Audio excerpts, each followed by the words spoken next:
Hello, everybody. Welcome on into baseball here on youtube.com/SeanSourceRex. I'm Sean, streaming MLB 11 the show 5 nights a week and realizing that my thing was incorrectly labeled yesterday, which is not fun. Voice already going out, which is good news. We have 4 wheel spin games for you today, trying not to double up on any of the series.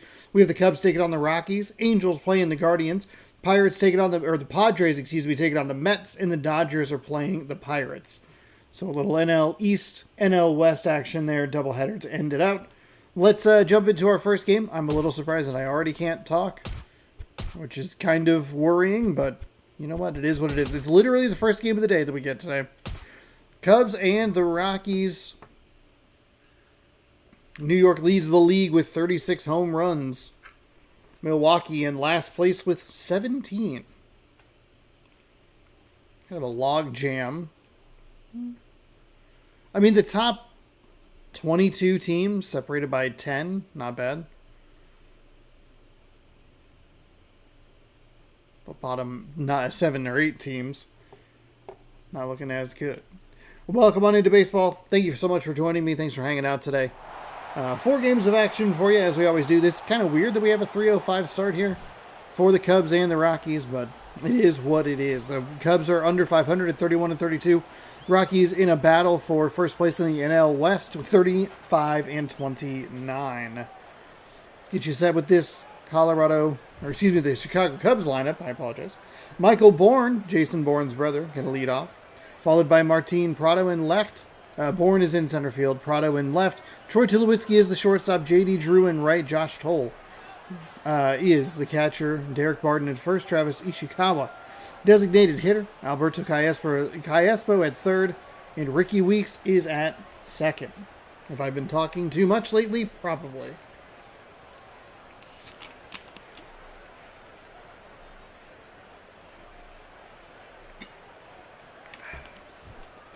Chad. Oh, God, that got worse. Chad Godden, 7-4 with a 5.93 ERA. 12 games, 30.1 innings pitched, 36, 12, and 32. Not bad numbers there on that bottom part. 32 to 12 strikeouts to walks. The strikeouts to hits, pretty even. I think you would look at the concerning number would be 48 walks/hits over 30 innings. So it's over 1 walk and hit per inning pitched. So like that's the number that you would look at and go like, I don't know about that. But we'll see what we can do here in Colorado. Starting in the Rockies, the Mountain Time Zone, which is kind of odd. Must be something special happening today. I guess it could be a getaway game.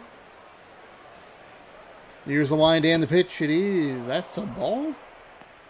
Thought he had him at the letters, but umpire thought it was a little high. 1 and 1. As we get set and settled for another day of baseball action. That is going to be hit into left field, and that'll be a single for the leadoff hitter.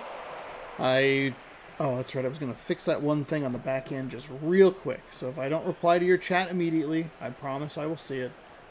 I promise. Just give me 2 seconds here. Because it's going to bother me. Because I forgot to fix... We have 2 June 13th, when yesterday was June 14th. And it was number 77. There we go. There's the pitch. It's a slider and slides outside. So this is number 78 of MLB 11. It's not the exact number of days, though. Kind of weird. Probably shouldn't have numbered everything the way that I did, but hey, it's too late now. We are on. It's inside for a ball. We're on the 15th. The more I was thinking about it, the more I think on... I have a day off on the 16th of February. I might do like kind of an all-day thing of like trying to do some catch-up. I think it makes more sense to just do it all through, but maybe sessions are a way to do it as well. Because we're kind of behind. We should be on the 18th. That is swung on and missed. Can I figure this out? This was bugging me while I was at work today all day. Oh, I have us ending on the 26th. Oh, okay. I got it. That is going to be hit. Wow, diving third baseman. Way too early on that. That is going to send a runner all the way to third. The throw a little off the bag. He'll be safe. Okay, how far? We're way back. I was worried about that because I started the stream and it takes a second to load, and then I clicked onto a different window. All right, here we go. That is low. Gets that low inside corner. Kind of a funky strike zone to start the day. Runners on the corners here for Tulowitzki. He's looking at an 0-1 count. No score, no outs. I mean, this is such a big game. I don't think we have them today. Yeah, because we don't have the Diamondbacks. But this could be such a big game for the Diamondbacks. The Diamondbacks have been a funky team because they've had opportunities to at least try and get, like, back into it.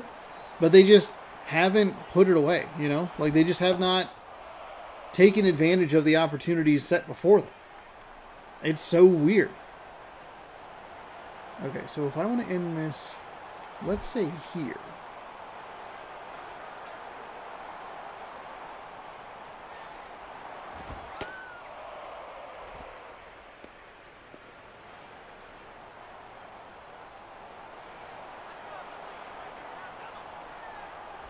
We actually might be right on schedule. I'll double check it. We might have a that is outside for a ball. But yeah, I have President's Day off from work. So I'll have to math it out correctly because I think I missed a couple of days. So maybe we'll have like a morning session and a late session or something. JD Drew stepping up to the plate. Because I like this. I have this scheduled out to end on the 26th,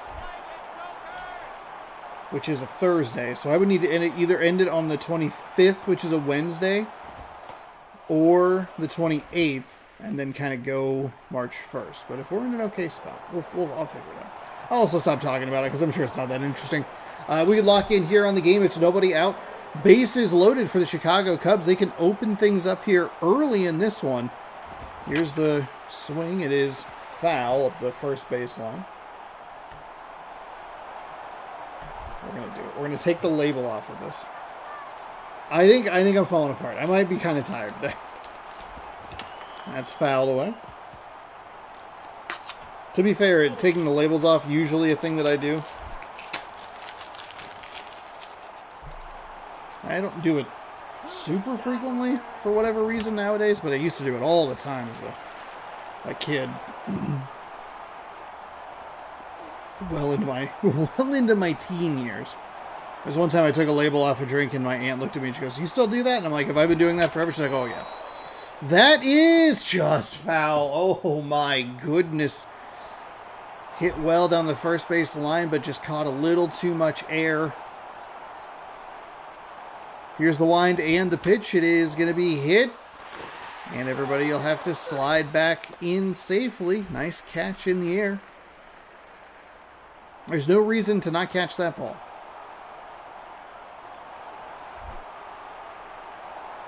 Set up the double play. See if you can get a little grounder here. The wind and the pitch. This don't look that different from MLB The Show 25. I mean, it's considerably different. MLB The Show 25 isn't as broken as this game is. Here's the wind and the pitch. It is rolled up the first base side. The first baseman missed it. Oh, that's going to score one. It's going to score two. And a couple of funky plays on the corners for the Colorado Rockies defense is going to plate a couple of runs for the Cubs. At least MLB The Show 25 has the common decency to be in HD.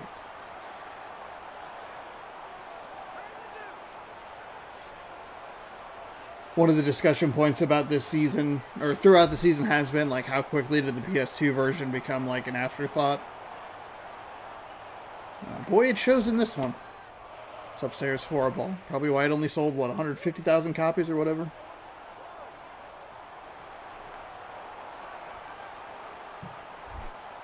They're doing that gameplay thing tomorrow for the show. That is hit up the middle. That'll score a run. Runners will only advance 90 feet. Okay, just making sure that.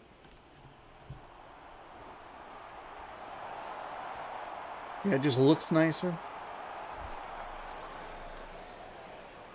Travis Ishikawa, batting .273, a couple RBIs, no home runs, no stolen bases.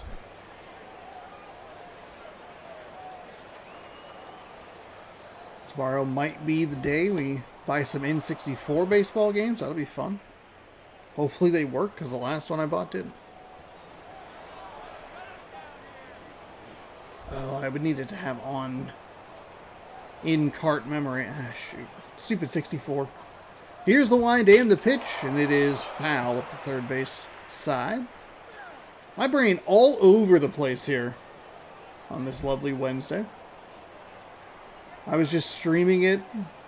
Looks better, but same stuff. That's upstairs for a ball.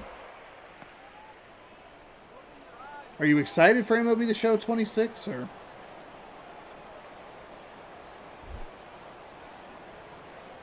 I do have a PS5, yes. I'll be playing The Show 26 on PlayStation 5. That's in for a strike. Mainly because it has hard drive space. Oh, you know what? It's also because it's not on Game Pass. I forgot. I was playing through Game Pass for a lot of that as well. Which is a really poor financial decision, because it's cheaper to just buy the damn game. That is low for a ball. I am thankful that they have the loyalty discount, where they're giving you like 10% off that digital deluxe edition. I mean, look, I was going to pay the $100 either way. Oh my goodness. That didn't walk in a run, did it? No, I think they still had a runner. They had a base to work with at third, maybe? No, they walked in a run. That is low for a ball. Getting $26 to $99 version. Have you bought previous versions digitally? I'm so curious, because they might run into the problem with, well, 89, okay. The PS Plus versions, how is that going to work? That is safe at first base. Colorado cannot get out of this inning. They walk in a run. That one scores a run on a failed double play. This game continues to be just have the inability to be any sort of smooth. Yeah, 25. Cool. It'll be good to see people getting that discount. I'm curious if it will up the numbers of digital deluxes that they sell.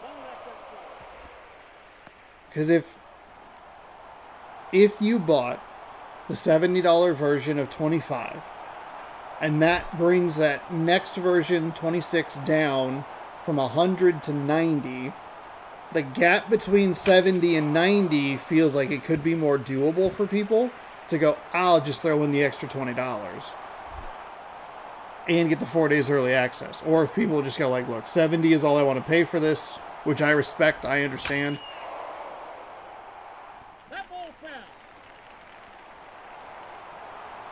But I'll be streaming it all day, March 13th. Get excited. I'll be playing a bunch of it. And then we'll get prepped into the regular season. I'm hoping that this season is done by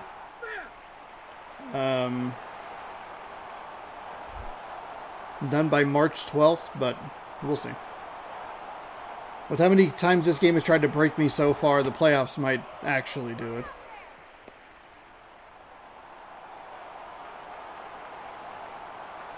Pitches inside for a ball. 2-2. 2-on, 2 out. Chicago 4. Colorado 0. An explosive first inning here for the Cubs. That is a loud crack of the bat, and I don't think it's going to stay in play. The out is made in foul territory, and we will head to the bottom of the first.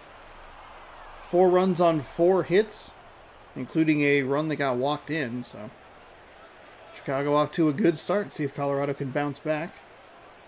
Just got a digital 4 days early, unless you got to work. Shane Victorino, the center fielder, will lead off. Juan Rivera in left. Torrey Hunter in right. Mark Reynolds at third. Rocco Baldelli at the DH spot. Jake Fox at first. Bill Hall at second. Stephen Drew at shortstop. And John Jaso, the catcher. Just get it 4 days early unless you have to work. That's a good point. If I had my previous job, I would probably just get the regular edition. Because I worked Friday through Tuesday, basically. Chris Capuano, 6-4 with a 3.89 ERA. 12 games, 34.2 innings pitched, 31, 11, and 20. I don't think I want any smoke. I don't need to get that I don't need to get embarrassed that badly. What's up? Welcome to my stream. Watch me get my ass kicked. I am not a man attuned for online gameplay.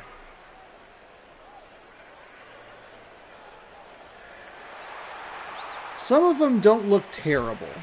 The first couple rows don't look awful, but yeah, a lot of them in the deep parts of the park don't look good. Actually, it's not even that deep, huh? The first 4 rows look okay. I'm not playing at all. I'll play the computer. I might do for the show 26, I'll play the computer for the franchise mode that we do. And then I might do some, what's it called? Maybe a battle royale. Swung on and missed. Bad start. Victorino down on strikes. The Rockies with 1 out. And then I'll do... maybe we'll do a battle royale. We'll bop around a little bit. Open some packs, see what we get. See what it takes to get Felix. Maybe that's the goal. Just get King Felix in the show 26. Here's the lefty, and that is low for a ball.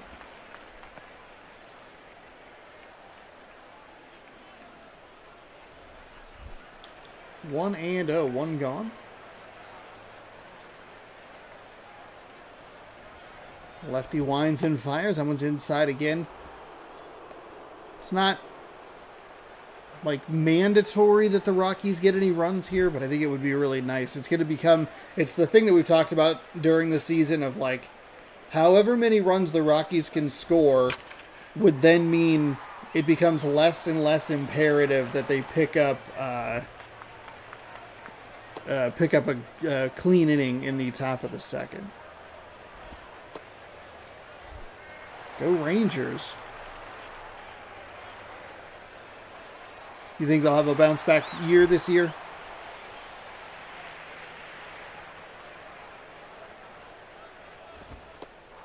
Ooh, ooh, ooh, ooh, ooh, boy.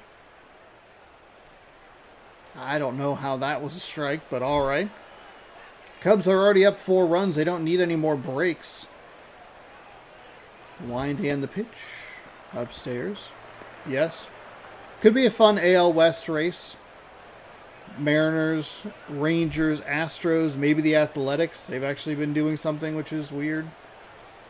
And there's the poor Angels. That gets the inside edge. They almost made the playoffs. Yeah, boy, the end of the season was real weird in the American League last year. Somehow Seattle ended up as a 2 seed, which is just unbelievable.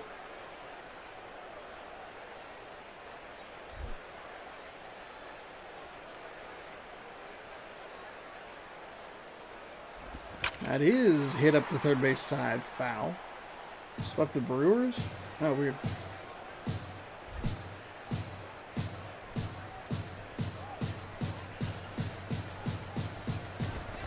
That is a broken bat.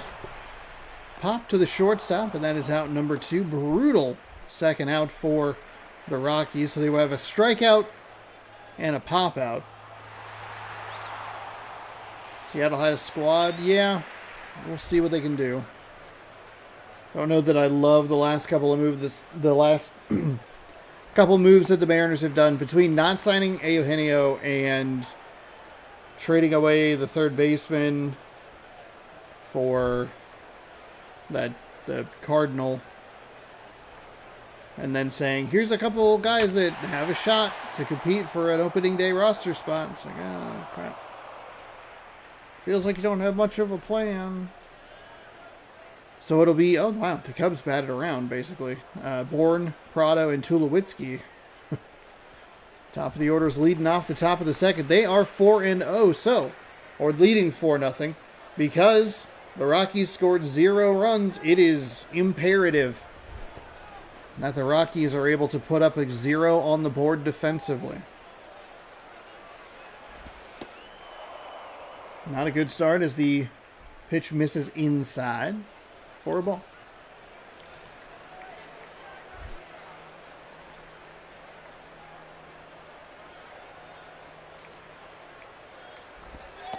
That is in for a strike.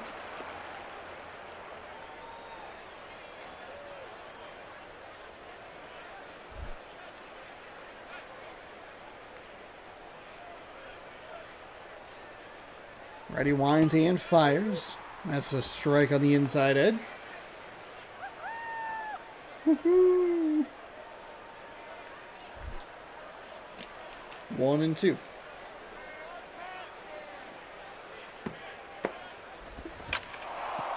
And that'll be flared into right field. Or slapped into right field. He's going for the double, and he has it standing up. Does not even look like there was a Rocky defender in the area. Martin Prado, 1 for 1. He has a single. He scored a run. Oh, boy. The Rockies looking to make this game even uglier than just 4-0. That is a bad pitch that must have fooled the hitter just enough to throw off the timing there, because that was not good. 0-1. And he went right back to it and left it in a hittable spot. Again, not able to get to it.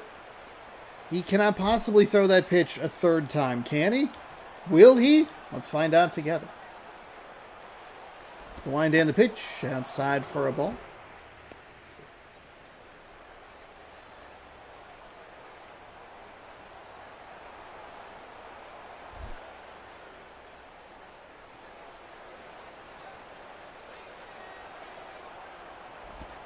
And that is low and outside.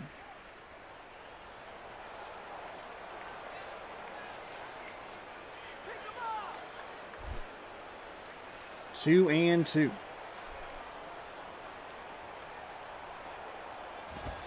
Ooh, that one smacked foul. I love the silly sounds that they give us. A slide whistle and a funky spring. That's inside for a ball.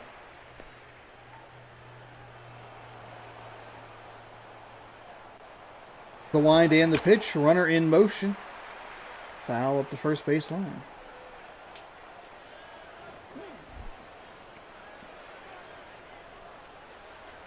Here comes another payoff pitch. Inside for ball 4. Oh my God. Oh my goodness, this Rockies starter is just falling apart. At what point do you go to the bullpen? The problem with this game is that both the game logic doesn't understand that it's 3 innings, and even though I put every pitcher's stamina down to 0, it's still, like, that doesn't help. They're going to the bullpen. They're doing it. They're going to the bullpen. George Sherrill. He has played at 18 games, 3-2 record, 3 saves. 2.84 ERA, 19 innings, 8-10, I believe, walks and strikeouts. I actually got excited about the fact that they went to the bullpen. 8, and I believe that actually might be a 20. Is that a 20? It is 20, my bad. I wasn't familiar with your game. I apologize to the lefty pitcher.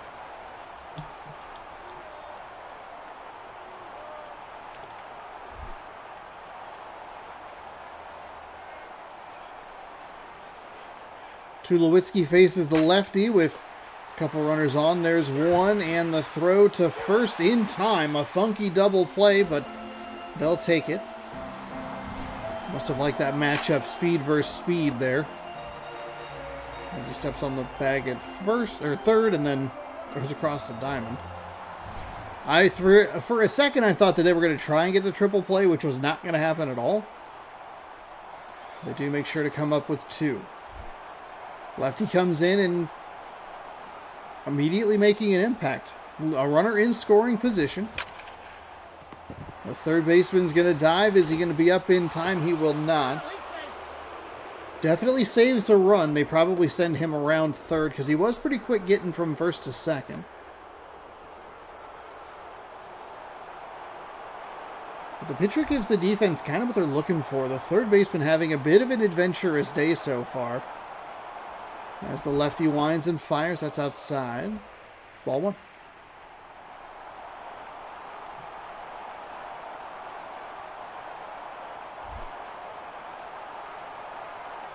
One and 0. 2 on, 2 out. Ooh, gets a strike on the outside. I don't know about that one.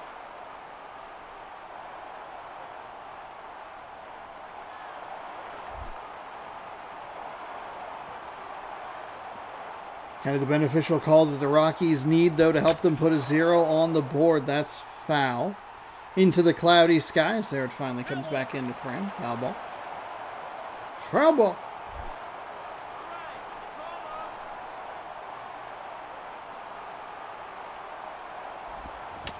That's fouled away as well.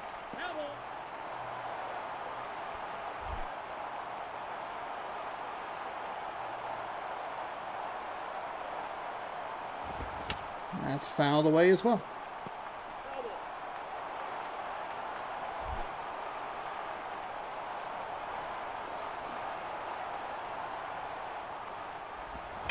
That is foul as well.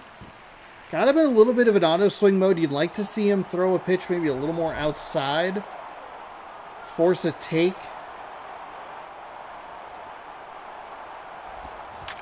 Oh, he gets him to go again. That's foul. That one's a little lower, but still over the plate. Pretty easy to get pretty easy for him to be able to get to it. You like it high inside, high and tight. And that's kind of what they're going for. He still swings at it. It's lower in the zone. This is a long at bat, and it's been in a 1-2 count for a while. Here comes another 2-strike pitch. It's the swing and the miss, so the lefty comes in and does his job. And a smart pitching change by Colorado. They gave up 4 runs in the first on 4 hits. They walked in a run. And then the starter immediately gives up 2 more hits with nobody out. You've seen this play before. Make a change. Try and save this game. Rocco Baldelli steps in.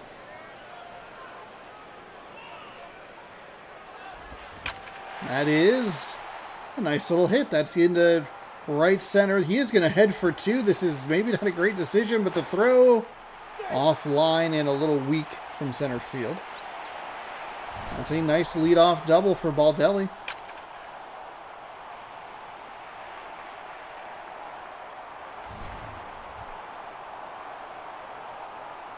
Now let's see if the Colorado Rockies can do anything with it. Jake Fox is batting .333, looking to double that RBI number with 1 swing here in this one.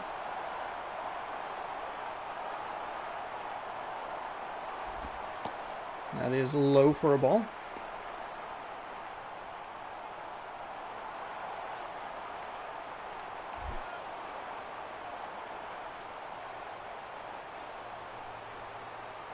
Here comes the 1-0, and that's hit right up the middle of center field. The center fielder very lackadaisical in picking up the ball. It's going to mean Baldelli scores standing. It's an RBI single, and just like I predicted, he was going to double that RBI total with 1 swing. He does. It's 4-1 Chicago. I think last time we were in Colorado, they had kind of a funky win. That's outside for a ball. 1-0. The count. God, who did they play? Let me see if it jumps out to me. We did have a lot of games for the Rockies, which maybe wasn't great. Maybe it was that Braves Rockies game on the 11th.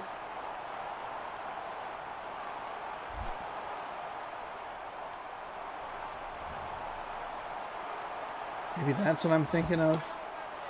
It's upstairs.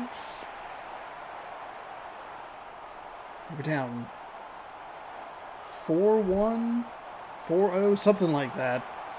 They were able to score 4 or 5 runs in the bottom of the third. There's a nice walk. Good take. Good takes. Was that a 3-0 count? Indeed, it was a 3-0 count.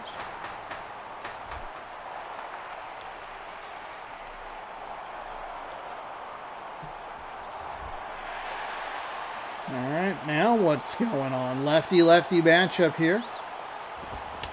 That is such a bad swing. You cannot have that swing in that situation.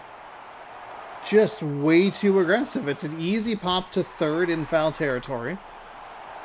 That's the second time we've seen a really weak piece of contact from this Colorado Rockies offense lead to a bad out. 4-1 with a runner in scoring position. Gets the strike at the knees. 0-1.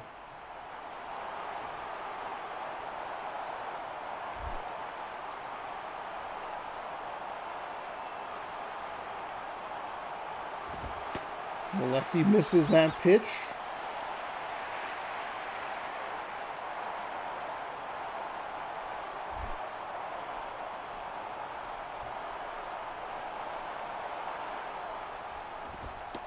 And he'll take a pitch in for a strike.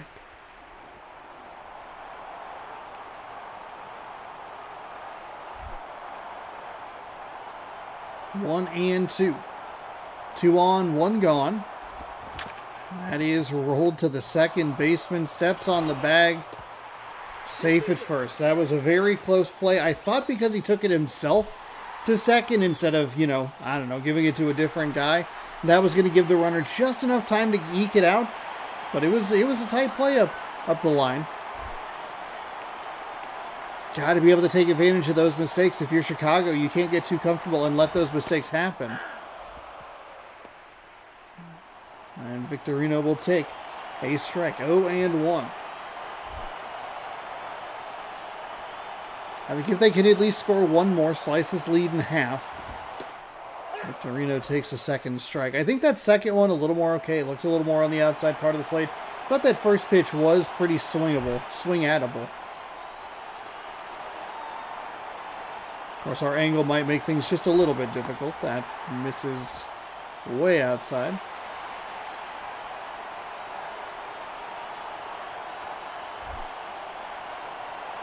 Victorino does represent the tying run.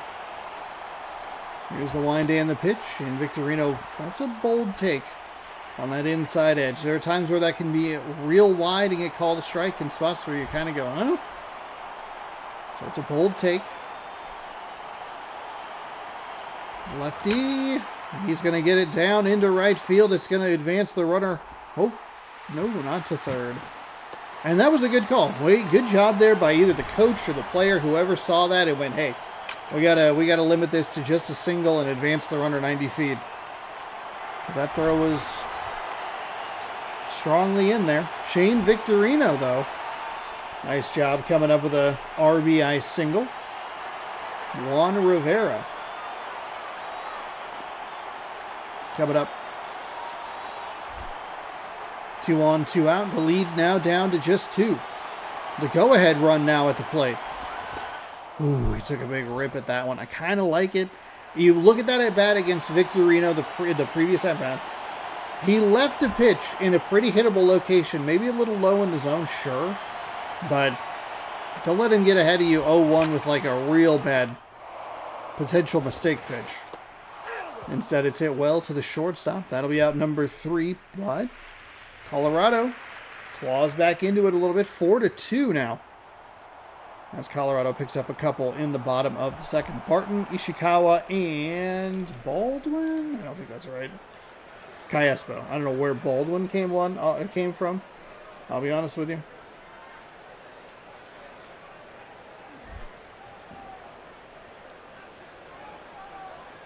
The lefty pitcher shakes his head. And that is in for a strike.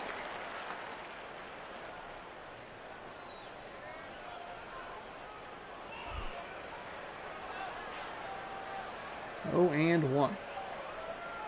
If he can get through this inning with another zero let up. Oh, darn.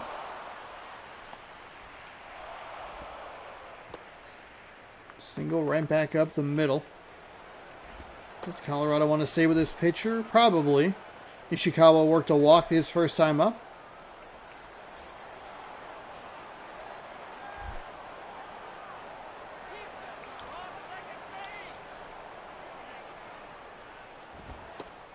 That one stays upstairs for a ball, 1-0.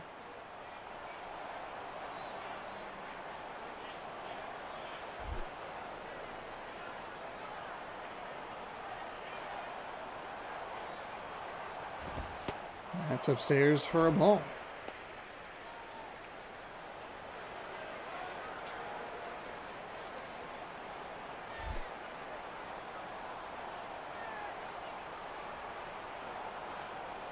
Two and oh, this is not what you want. Okay, there you go. Way to get back into the count. He pitched really well in a bases or in a jam situation. Nobody on, had a little trouble finding his rhythm. Wind in the pitch, evens the count up at 2-2. A couple bad pitches followed by a couple good pitches. The batter has not taken the lumber off the shoulder. 2-2 with a 2-run game. Top of the third, one on, nobody up. That'll be right to the first baseman. He'll fire over to second, back to first. In time! Wow. I don't know about that. That was a tight play up the line. Let's take a look at it. Just seemed like it was a little delayed. Oh, I think he probably should have been called safe. Let's take a look at the replay. We'll see. Oh, we all get to be the umpire now. That's exciting. Where's Umpire Simulator?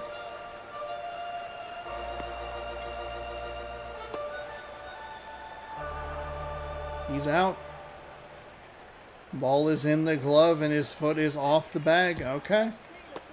There's the noise. The heel is definitely not down. Wow. Okay. That's on me. That's egg on my face. I thought he was out. The replays, the weird thing is the replays usually look better than what we see in real time. And I thought it actually made him look safer. But, hey. This reliever is doing an incredible job here.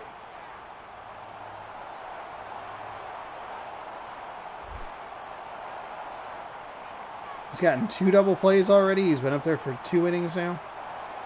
Or this is his second inning of work. That's a dangerous curveball.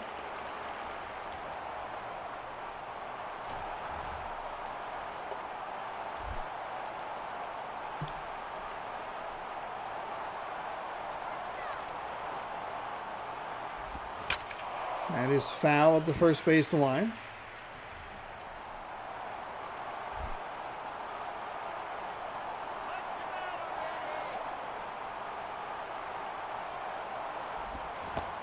Swung on and missed.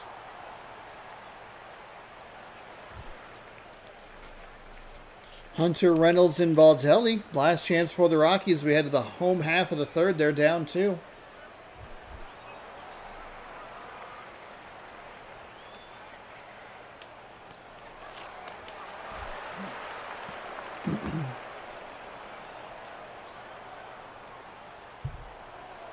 Torrey Hunter leads things off for us. Ooh, gets past a diving third baseman. Third baseman having a little trouble in this game. It's been an adventure for both hot corners. And he is injured. Oh, no. Is that Cayespo? He's injured on the dive, trying to get that ball, but could not come up with it. And we will now look at a new third baseman. It is Eric Hinsky. He'll be playing third now. Wow. What a turn of events.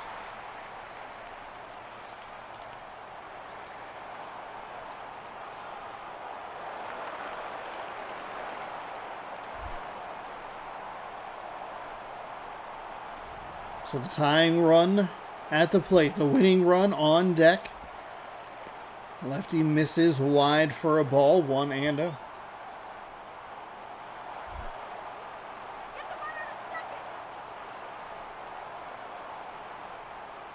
1-0. Ooh, gets the strike call. Batter doesn't like it. I'd kind of agree with him, or I would tend to agree with him.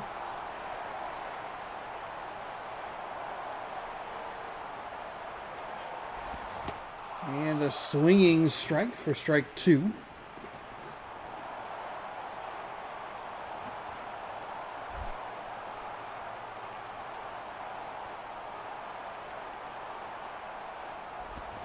That is hit. Foul up the third base line.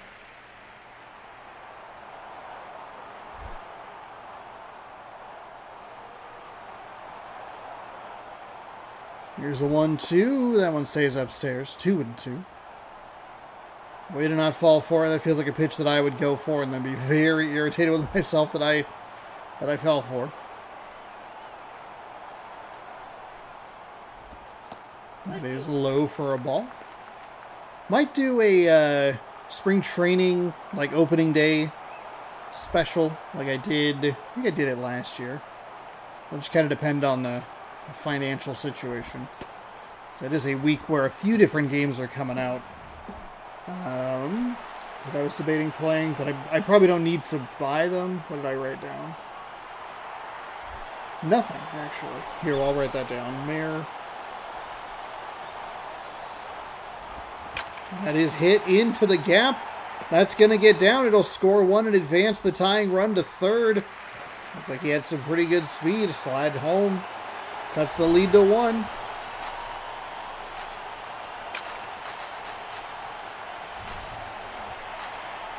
I did it last year, and I enjoyed the aspect of looking at the roster as it's currently constructed. I don't know that they do the roster updates at this point, so I probably have to go in to tinker with it to figure it out, but get an idea of like, okay, here's the gap, here's the good part, here's the bad part, and then depending on if that game is streaming, maybe we'll do a watch along or something, just kind of hang out. That'd be February 20th is the first spring training game. That is, they're going to go to second for 1. He dropped the ball. He bobbled it. The game is tied. Oh, no. Is it the guy that they brought in?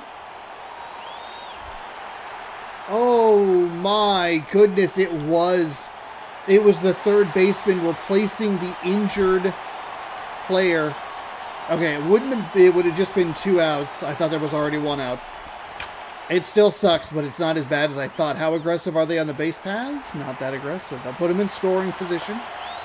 Another good call. They really respect what this right fielder can do because it's the second time there's been a ball that's gone out to right, and they've said, no, just go to second. So a runner in scoring position. It's a lefty-lefty matchup. The winning run at second. That is going to get bopped out towards left field. Is it going to be gone? The left fielder makes the catch. Should advance to third. Minimal problems. A slide. Safe. Okay.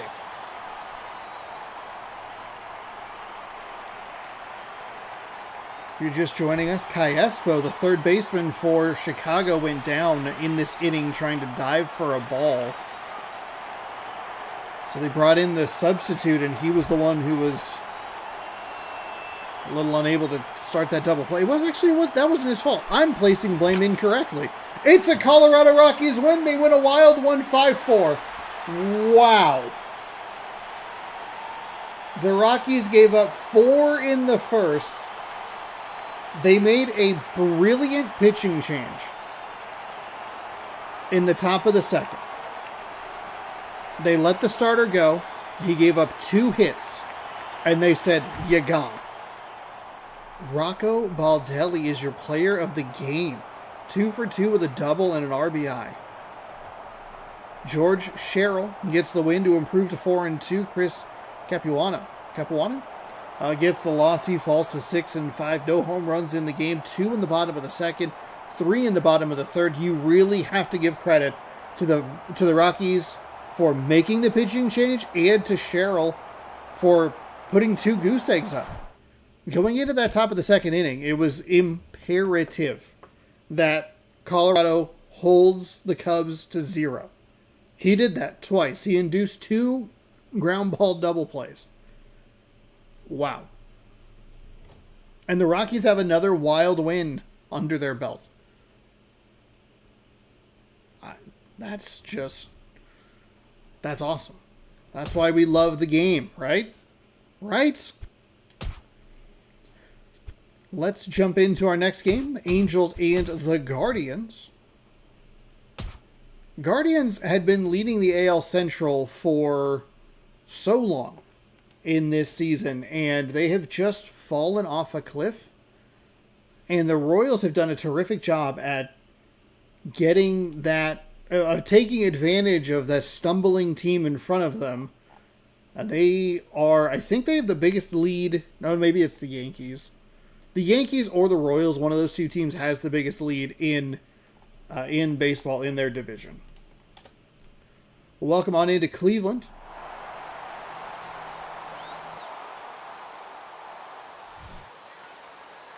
The Angels are 29-34. Cleveland is 33-30.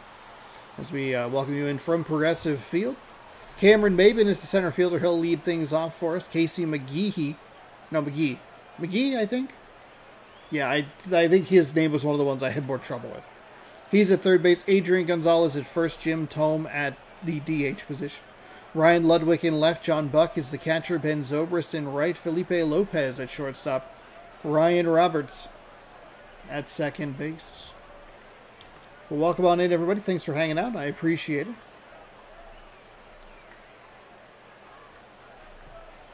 It's fun doing these streams, doing these videos. No stream tomorrow. You get a March Mascot Madness hype game. Edwin Jackson, 3-5 with a 4.19 ERA. 12 games with 34.1 innings pitched, 48-13 and 23 hits, walks, and strikeouts. I don't think you like that hit number. I think you like it even less when you combine it with the walks as well. It's 61 in just 34 innings. That is not good. What is... Okay, well here, we can figure it out. So you'd go 64 divided by 31. That one wasn't quite... That wasn't, I don't think, what it was. Well, it was 63, I think. It's a near 2 walk and hit per innings pitched. I think you don't want that at all.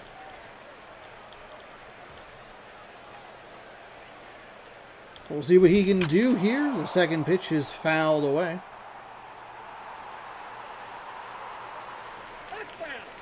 Took a look at it, but it was deep into the crowd. 1-1 the count here. Speaking of the Angels, we're watching them tonight. That's rolled to the shortstop. Scoops it cleanly and fires to first. That's out. Number 1. Cleveland's actually out of the wild card race. The AL West a bit of a mess. They're not out of the wild card race. That was an over dramatization of it. I apologize for that. But the Angels really did. Here's the line to the pitch outside. Or the Guardians have really stumbled to the point where they are out of the wild card spot. They're still in the race. They're fine. They would need a win here and a couple of losses by either the Mariners or the Athletics to retake the lead there. I don't know about the head-to-head. That would be something that I could look at. Could give Cleveland an advantage going... what am I trying to say? Going down the stretch here. That is a ball. Speaking of low, I don't know where I was going with that. Ball's low. 2-0? 2-1, excuse me. 1-0. The righty winds and fires. That pitch is low to make it 3-1.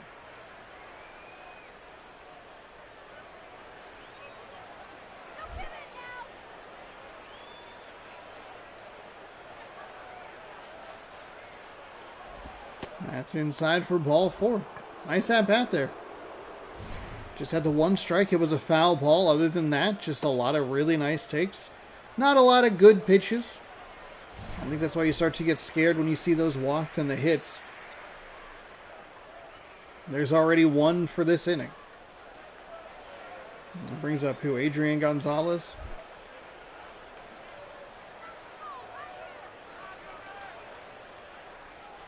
It does. See what he can do. He'll take a strike at the letters. 0-1.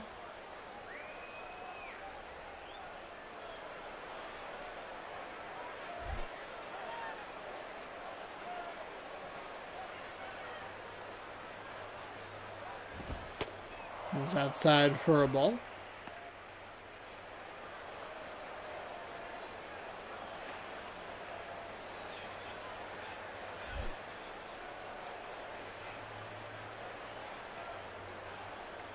One and one with one on, one out here in the top of the first. That's hit out towards left field. That is going to be, it's going to be over the left fielder. Bit of a base running issue. Overruns second, but turns back in time. I don't know, that one just felt like it just kind of kept going. Got out of the reach of the left fielder's glove. It'll bring up Jim Tome. Jim Tome? Tome.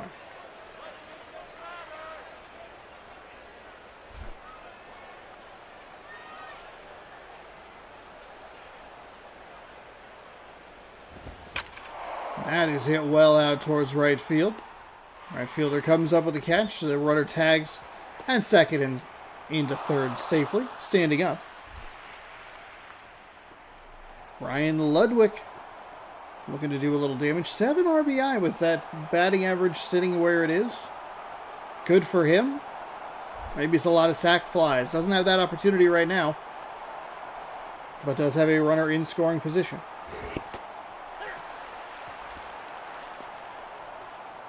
That one's in for a strike. 0-1.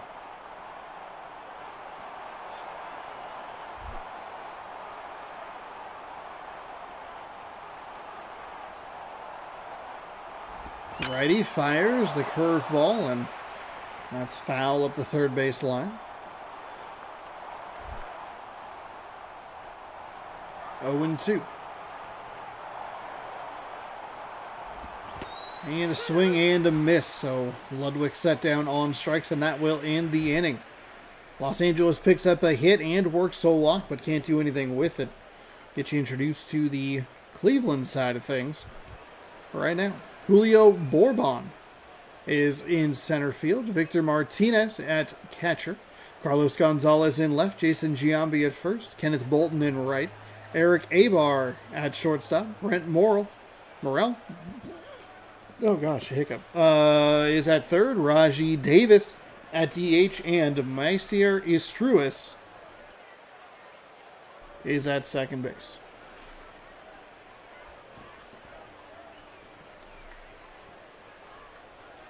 We learned about the Istruises. I don't remember anything about it, but I do know that we looked them up.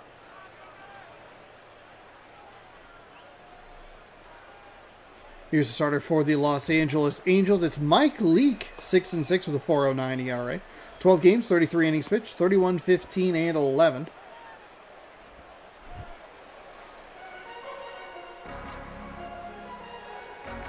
I don't think you love the whip for him. It's a little over one, but it's not quite as bad as the previous for the pitcher for Cleveland.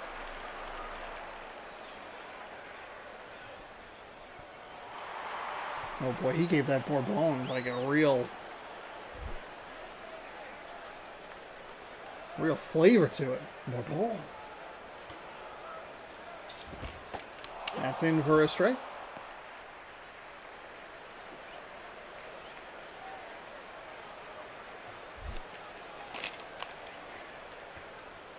Oh and 1. That is foul. Third baseman went diving for it for no reason. It was a foul ball.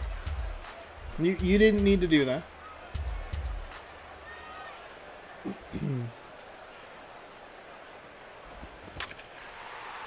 That is foul up the first base side. It's 0-2.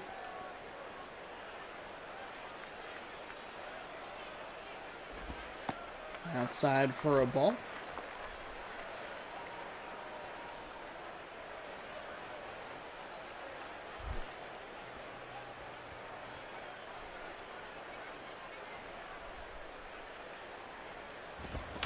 That is foul.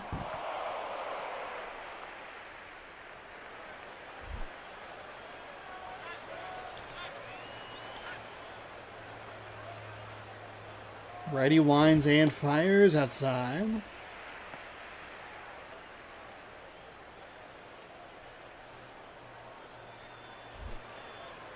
Two and two. No score and nobody gone here in the bottom of the first. Another foul ball deep into the crowd.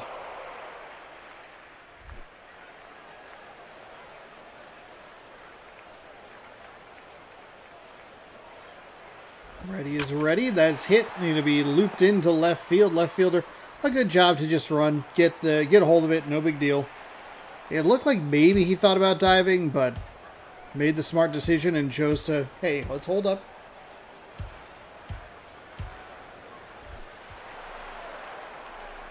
Victor Martinez batting .255, 6 home runs, 17 RBI, no stolen bases. See, Martinez can help get Cleveland on the board here in the early going. Coming off a highly entertaining game one, that is going to be into left field as well. Left fielder plays it on a hop. It's a single. They'll move station to station. 2 on, nobody out.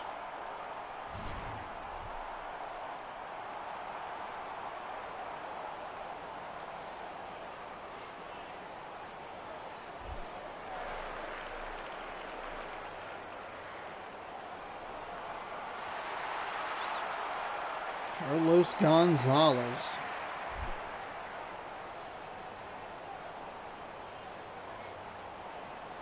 Two on.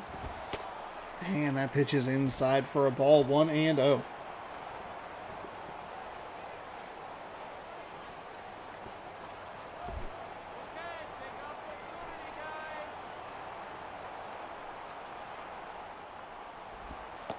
And that's in for a strike.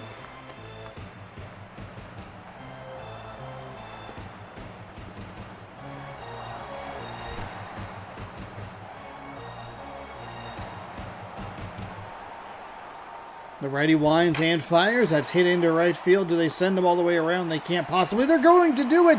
Oh my goodness. The throw is up the line. The aggressive base running works. I didn't think it was a good idea because he didn't seem like he had a lot of speed and that ball wasn't super deep. But the throw wasn't great. It was up the line a little bit and it was an easy first run for Cleveland. And that'll bring up Jason Giambi rocking the Colorado Rockies hat.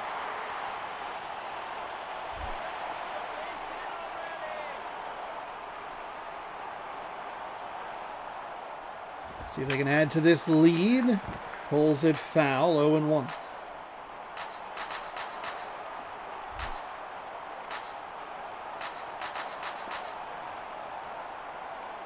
Here comes the 0-1. That is hit. First baseman dives, comes up with it, throws to the pitcher covering for the out. Runners now on second and third for Kenneth Bolton. A couple of home runs, 9 RBI.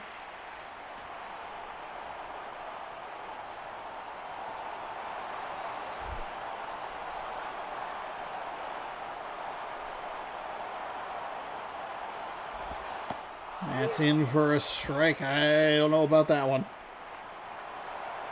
It looked like a pitch that was so bad it should have stayed bad, but then the umpire kind of bailed him out a little bit.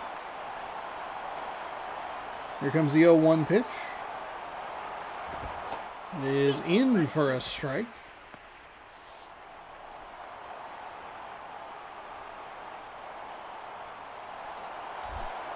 So a funky at bat. This would be a good time to use a timeout. That first strike wasn't really much of a strike. Now he's looking at an 0-2.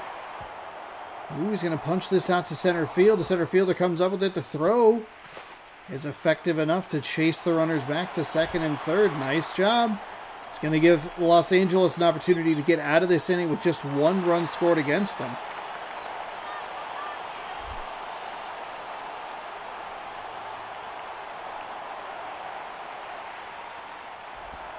That's in for strike 1.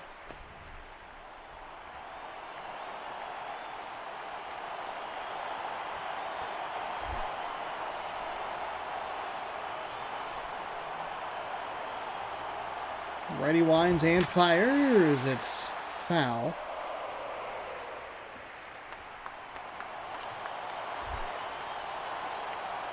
Oh and 2. 2 gone.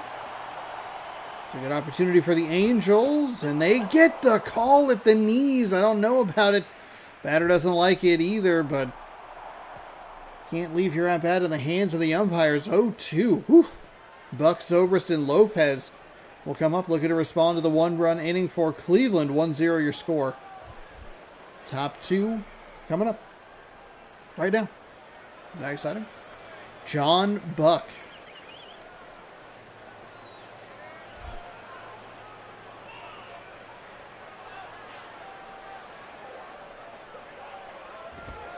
That's in for a strike. 0-1.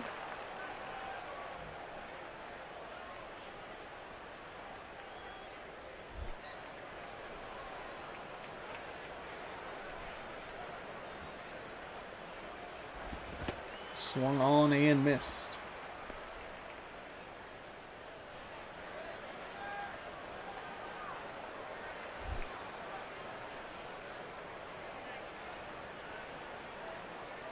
Here comes the 0-2 pitch. Fouled away to stay alive. Oh, thank you. Sorry, umpire. Sorry. That was a weird time for you to use a very aggressive foul ball. Swung on and missed. That's a nice pitch in that low outside corner. Just a little extra movement there. It's the batter to swing and miss, and we are on to batter number 2. Is one run going to be enough for Cleveland? That's going to become the question.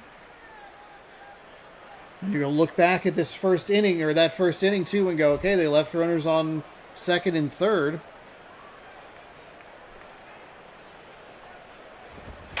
That's cracked up the first base side foul. Into the crowd on a hard hit ball. 0-1. It's interesting because they were aggressive sending the runner home from second when I was like, oof, boy, that's pretty slow.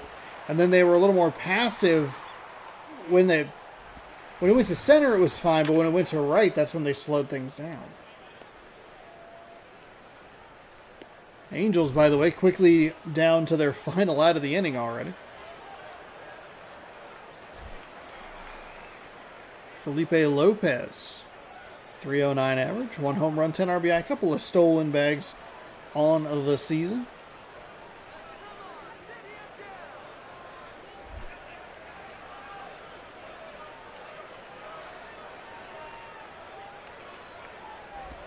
That is outside for a ball.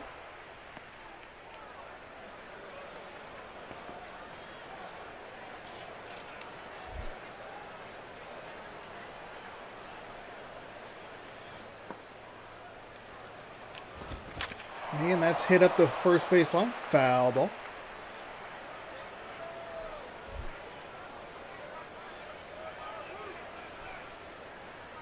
One and one. 2 outs.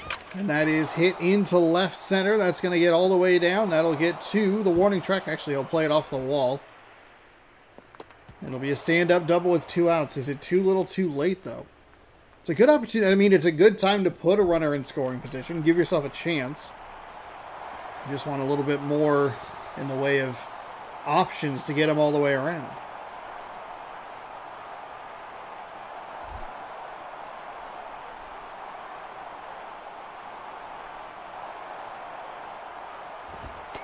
That's low for a ball.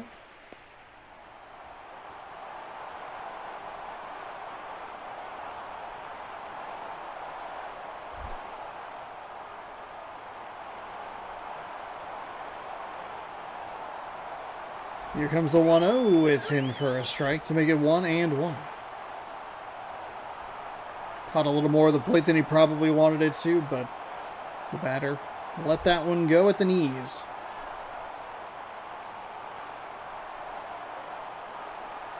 The righty goes to the plate, and it's a little bit of a mistake pitch left too high in the zone. The batter got a little excited, fouled that one off. 1 and 2. You would guess that he would want that pitch back.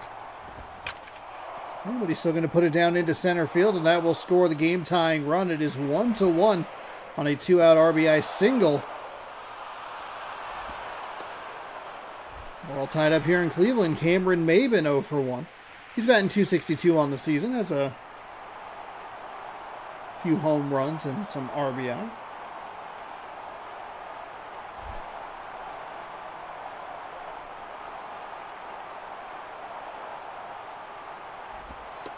He'll take a pitch outside. 1-0.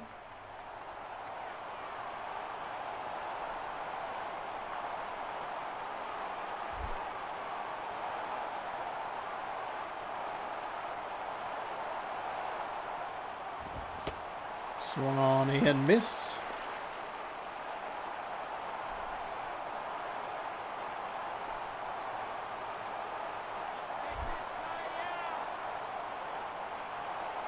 One and one.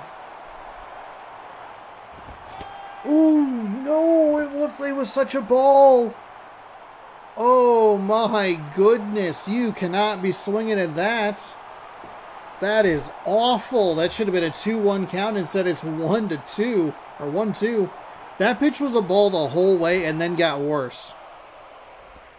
It was a good job at least to throw or to let that one go.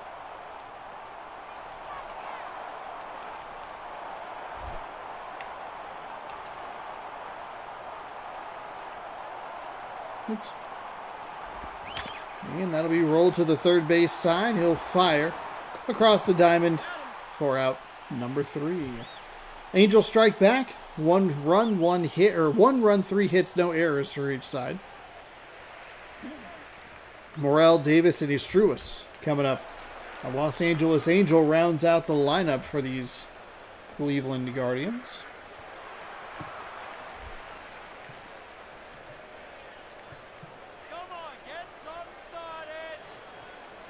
See if Cleveland can respond to the 1.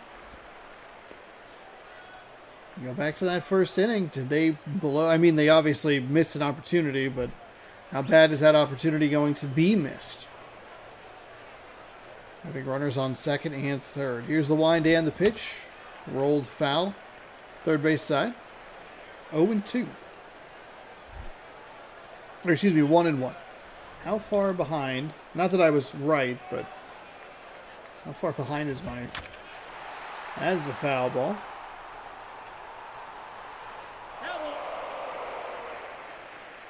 There we go. 1-2 after the foul ball. Sometimes you got to catch up that YouTube player in the background. Wind and the pitch stays upstairs.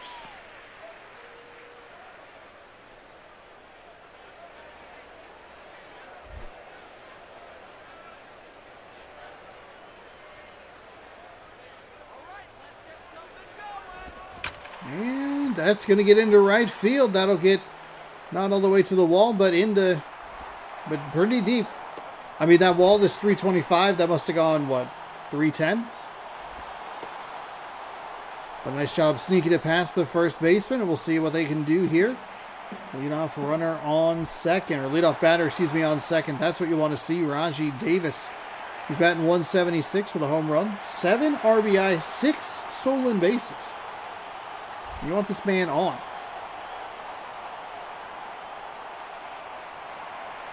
The righty winds and fires low for ball 1.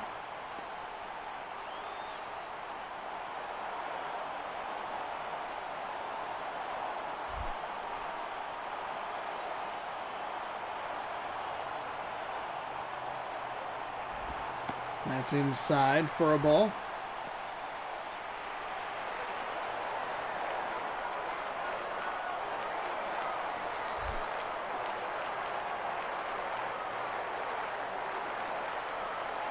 Here comes the 2-0.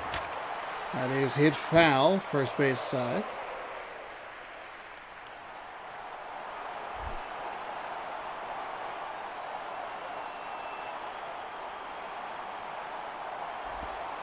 That's low for a ball, 3-1.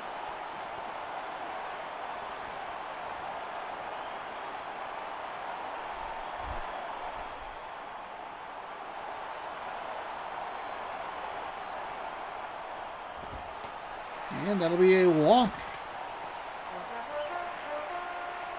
Okay, Cleveland putting a little pressure on this Los Angeles defense.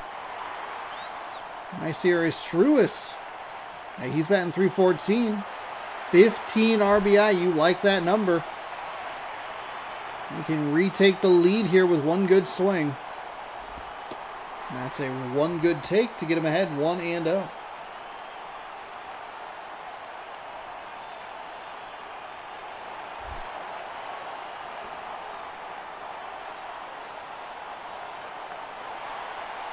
They are putting runners in motion. Oh my goodness. It works. That's what you want. He thought about maybe bopping back to third to try and initiate the double play, but just didn't really have... there's nothing he could really do with that. The ball... The timing was really good by the base runners trying to advance, and the ball didn't give him an opportunity to be in a position to jump back. Okay, second and third. Just one gone here for Cleveland. And that will put up one. It should put up two. Center fielder runs in. The throw is going to be late. It's a 2 RBI single. Victor Martinez is 1 for 1. 3-1 Cleveland. They respond to the one-run inning with 2 of their own.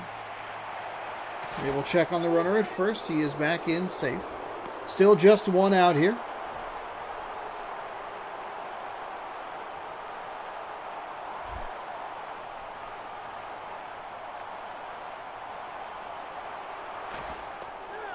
He is safe. We don't really even need to wait for the call. It's only led to it out one single time. They've had to have thrown over like 200 times at this point. I don't think that's much of an exaggeration. It's felt less recently, but there have been some times where they have really... That's a good example. Like 2, like back-to-back, or they'll throw over, throw to the plate, throw over, throw to the plate, throw over. Here comes the 1-0. They put the runner in motion. They had the right idea. He is in safely at second. Cleveland looking to pile on here in the bottom of the second. That's a good opportunity. Don't give your opponent too many chances. I was going to say opportunities the second time, and I was like, I don't want to do that.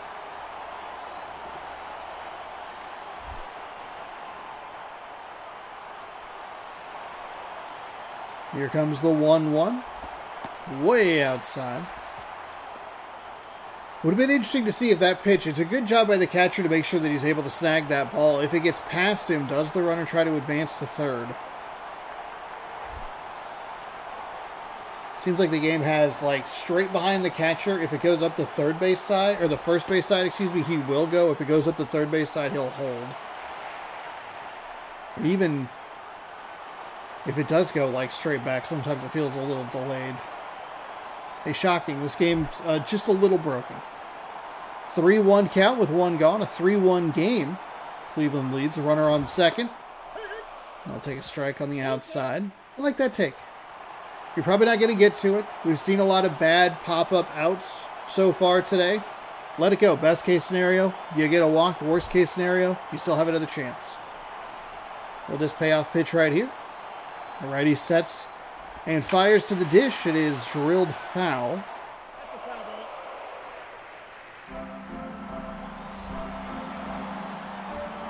Payoff pitch number 2 incoming. That is, oh my goodness, that is a beautiful strike on the outside. Gets him looking. 79 miles an hour on a changeup. 3 inches of break. Looks like it just kind of buckled him. Just froze him up. That's a good way to get out number 2. It'll bring up Carlos Gonzalez. He's 1 for 1 with a single. He's knocked in a run.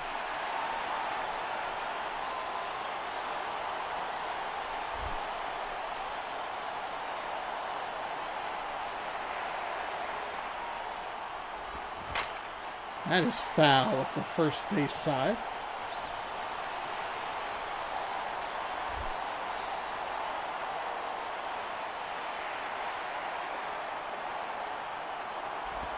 That is outside.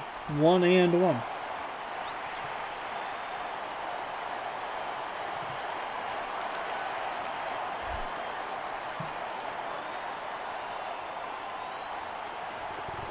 Bottom of the second. 2 gone inside for ball 2.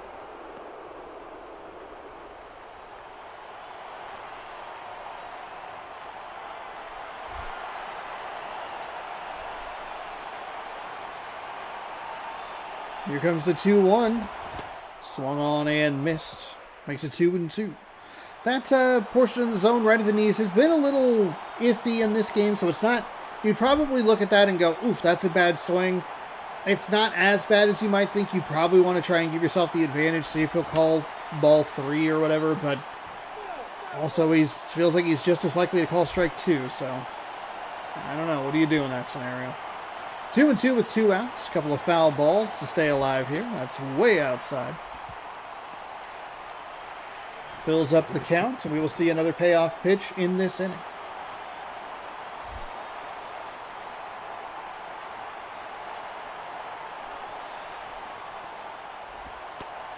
And it's a walk. Okay, we saw him take we saw the previous batter take strike 3. He takes ball 4, and the bases are loaded for Jason Giambi. 5 home runs, 12 RBI, a .231 average. Can he blow this game wide open? The bases, by the way, not loaded. Runners on first and second. My bad. That's a foul ball.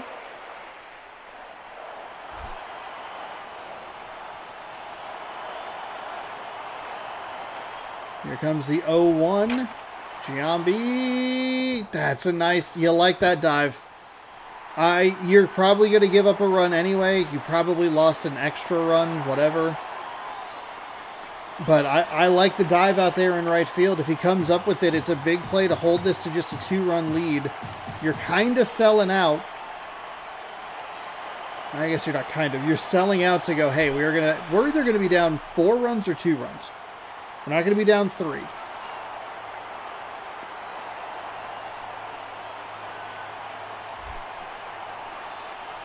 Now 5-1 Cleveland, a runner in scoring position on the 2 RBI, 2-out double. All kinds of 2s going on in that little sentence. 2 RBI, 2 out, 2 bases. 1-0.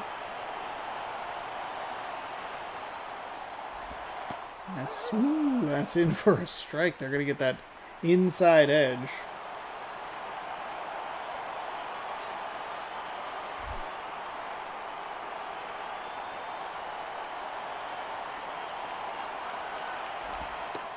That's back to it, another strike.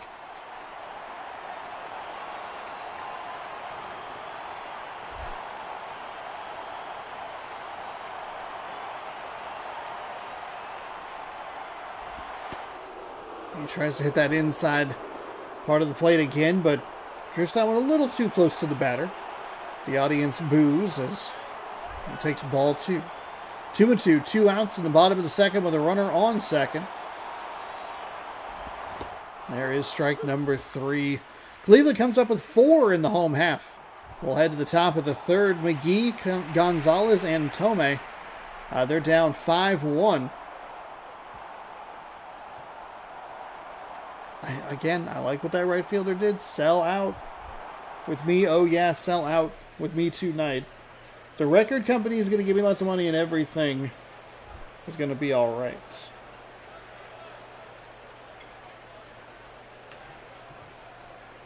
Here comes the righty. Nice pitch. Gets that outside corner. Strike 1 to get ahead of this batter. Looking to clean this up just as nice and easy as possible. We saw a 4-run lead not be enough for the Chicago Cubs in the previous game. Hopefully Cleveland can hold on to a 4-run lead. That'll definitely help. Okay, I did not know where the catcher was going. I got so confused. I forget about the wind sometimes. Is it pretty bad today? Adrian Gonzalez 1 for 1 with a single. It's 14 miles an hour of wind. Okay, it's pretty noticeable.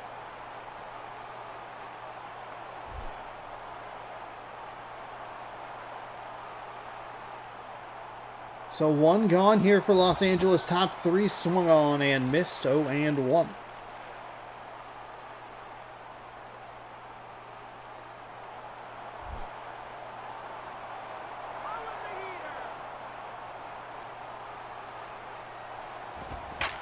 That is hit out towards left field. That is a no-doubter by the animation in the top right corner.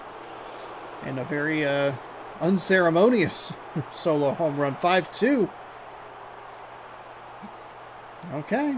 Is today going to be the story of blown 4-run leads? 1 run in, 1 out. Oh, and he plunked him. Okay, Cleveland, you can't do this. We can't watch 2 blown 4-run leads. What's happening? Ludwig is going to step up. The tying run is on deck.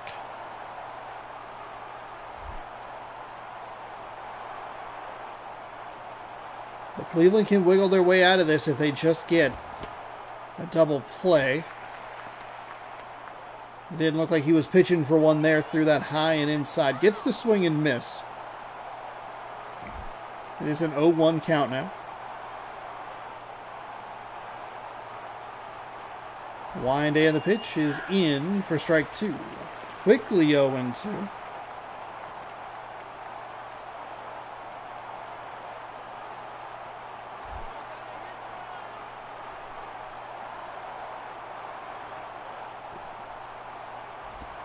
That is outside for a ball.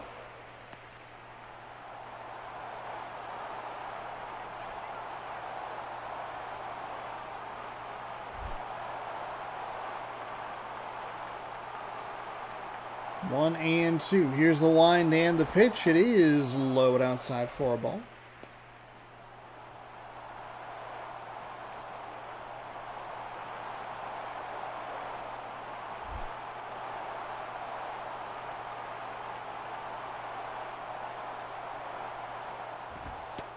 Oof.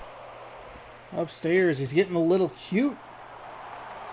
Just needs 1 strike.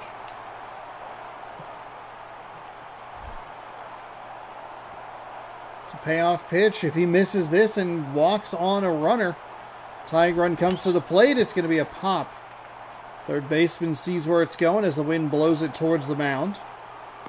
Puts his glove in the air, makes the grab, and there's 2 away. John Buck, the last chance for the Angels to keep this inning going. He's 0 for 1 with a strikeout. Tying run still on deck.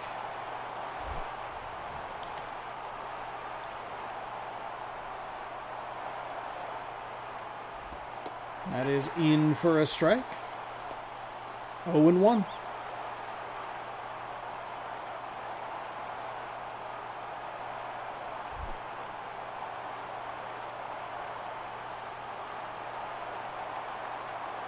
Here's the wind and the pitch. It's swung on and missed. 0-2.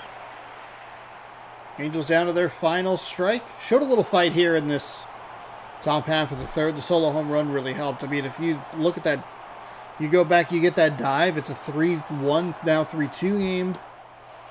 He's getting cute again. He's ahead of this batter, 0-2. I mean, worst case scenario, I can understand if he's a little shell-shocked or whatever it is that, like, hey, I gave up a solo home run. If I leave another pitch out, it'd be a 2-run blast. You're still winning the game. That's what you're looking for. Buck strikes out. That'll do it. 5-1 Cleveland over the Los Angeles Angels today for game number 2. Or 5-2, excuse me. I need to give them credit for their solo shot. This 4-run lead is able to hold, though it ends as a 3-run lead. The Angels calmly leave the field as we learn that Julio Bourbon is the player of the game. 2 singles with 2 RBIs on a 2-for-2 day. Edwin Jackson improves to 4-5. Mike Leake falls to 6-7. Gonzalez is 11th home run of the season. We'll bop out of this one and get you set for game number 3 coming up here in just a moment.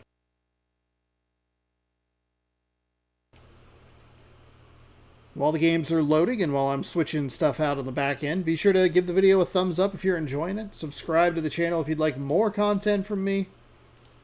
Thanks for hanging out, everybody. I appreciate it. Seems like Wednesdays maybe aren't my days to stream. But that's okay, because we're doing some comedy stuff.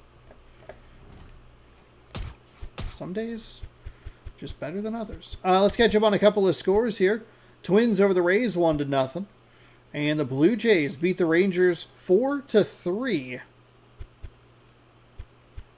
We're going what? No, I got fooled by this earlier. We're going Padres Mets. Padres Mets, hold on. Mainly because I have not saved. Padres Mets. Whoa. Sean, settle down. Getting set and ready for game number 3 here. Thanks again for spending part of your Wednesday with me. No stream tomorrow. We'll be back on Friday with a theoretically a double stream. We'll see what happens. I want to play the new Carmageddon game, but do I need to spend the $40 on the new Carmageddon game? Probably not. But that will... Either way, we'll be doing baseball 6 p.m. Pacific time. I might also just record a video for the morning. I don't know. We'll see. San Diego Padres are 32-32. The New York Mets are 29-33. I mean, if you split the 0-6 start, you would have a 32-30 team contending maybe for a playoff spot. Actually, I think the teams ahead of them are maybe a little too far for that to be a thing. Andrew McCutchen is in center field. He'll lead off for the San Diego Padres here in New York. Alcides Escobar as the DH. David Wright at third. Justin Upton in right. Jared Santalamacchia is the catcher. James Loney at first. Bobby Abreu in left. J.J. Hardy at shortstop. Eric Young Jr. is the second baseman. He'll round out your lineup for the San Diego Padres.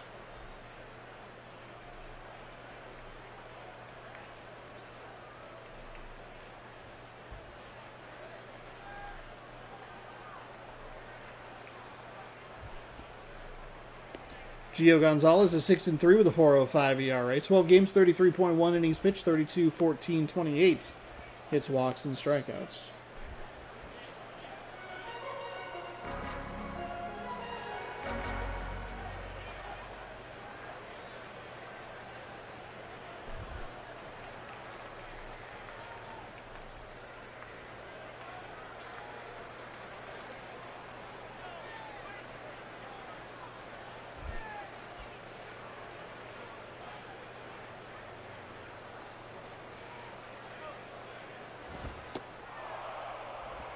We are underway here in New York.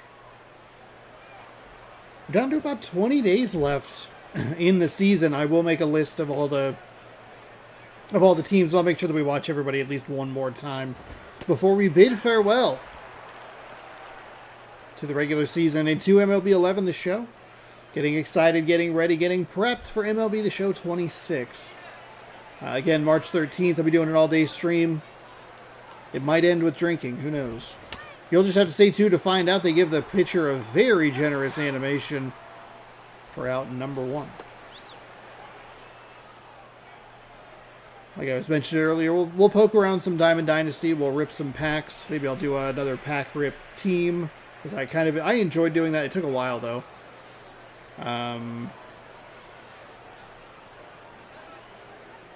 Also, my timing with the online stuff isn't great. We'll look at Road to the Show. Take a look at the Mariners team. That'll probably be the first thing that we do is we'll play with the Mariners against a random team. Actually, who do they play on the 13th? Maybe we can do that. Seattle Mariners Spring Training 2026. Well, let's take a look at it. I don't need tickets. I don't need tickets. I don't need tickets. I don't need tickets. I just need the spring training schedule. That's all I need. Let's see. Lefty throws that in for a strike. Oh, they play the Dodgers. Okay.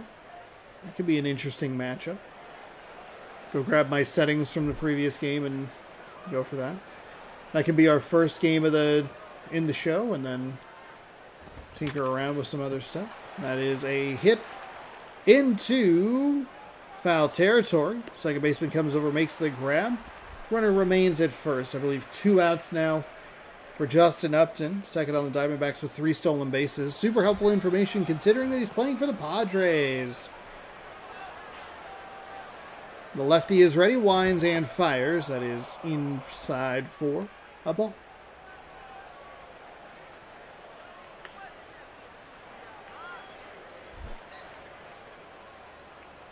1-0. 2 out. A runner on first.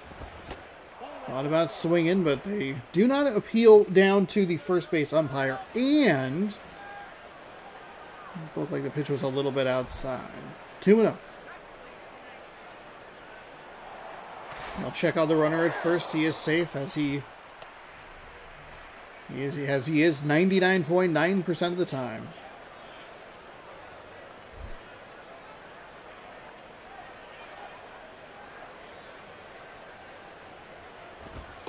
That is in for a ball.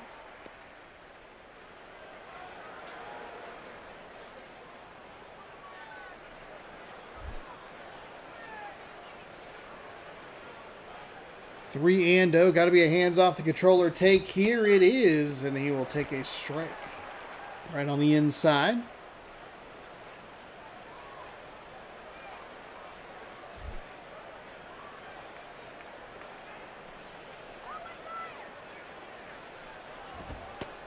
That's in for a strike.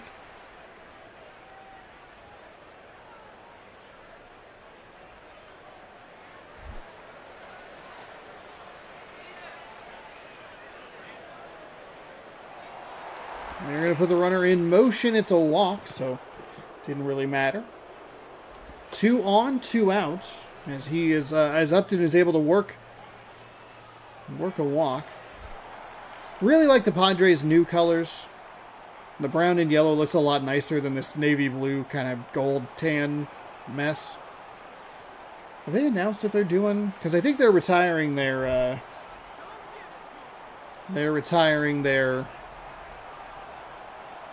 City Connects, which is unfortunate because theirs are some of the best. But I don't know if they've announced the replacements. I also don't know if Seattle is opted out of theirs. That is hit into the gap.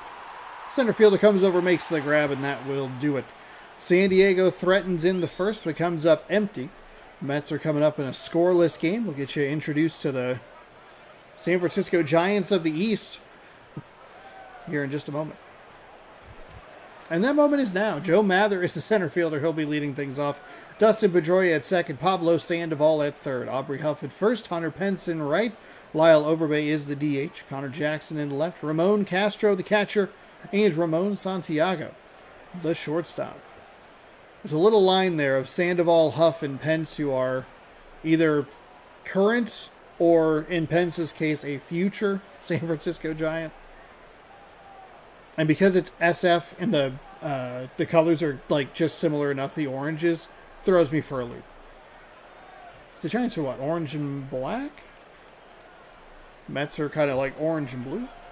Armando Galarraga, 7-3 with a 3.15 ERA, 12 games, 34.1 innings pitched, 34, 9, and 18 hits, walks, and strikeouts. So a touch over 1 walk and hit per inning pitched. The strikeouts aren't terrible. How far behind are you? YouTube preview. Please catch up. I think you'd like those strikeout numbers to be higher, but I don't think you'd want those strikeout numbers to be higher with the risk of the walk numbers being higher. I don't know. Feels like a tricky position to be in. That pitch is inside for a ball. And the count is 1-0. Underway here in the bottom of the first. A couple of good games have already happened. We have one more after this, as that is a single up the middle into center field. And it is the Dodgers and the Pirates.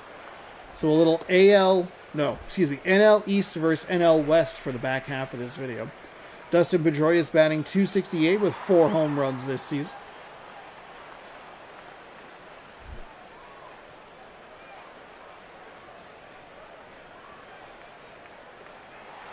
They're going to put the runner in motion immediately. Pedroia might have cost them a stolen base or bailed them out of a poor decision with a foul ball on the first base side, 0-1.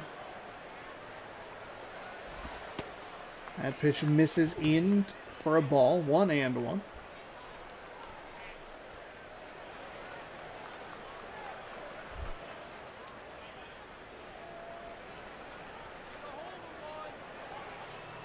Here's the wind and the pitch. It's going to be rolled to the third base side. There's one. Around for two. It is indeed a double play. So the Mets pick up a hit right back up the middle and then drives it right to third base. It was a close play at first, but did look like the ball was in the glove before we saw that animation of Pedroia like dropping the foot down. Kung Fu Panda is next. We only call him that because we know he's okay with it. No score here between the Padres and the Mets. The wind and the pitch. Miss is low for a ball. 1-0.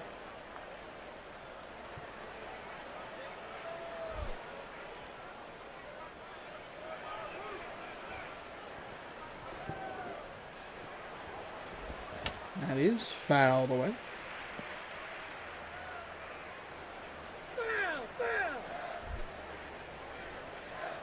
That was such an aggressive foul call for what we knew it was. Foul, foul, foul.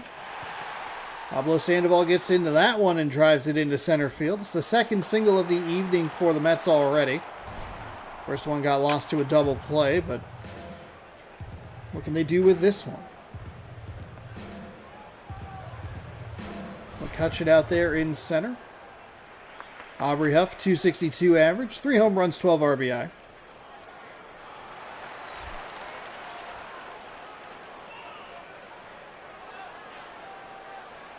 The righty winds and fires. Huff takes low for a ball, 1-0.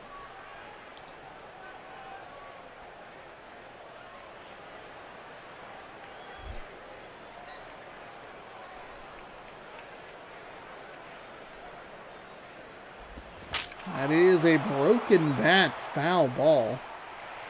Really jammed Huff on that one. The foul ball makes it 1-1. The righty fires. Huff drives that into foul territory. Deep into the stands. I got into the second deck there. Hope you had a heads up moment. Here's the 1-2. It's outside for ball 2.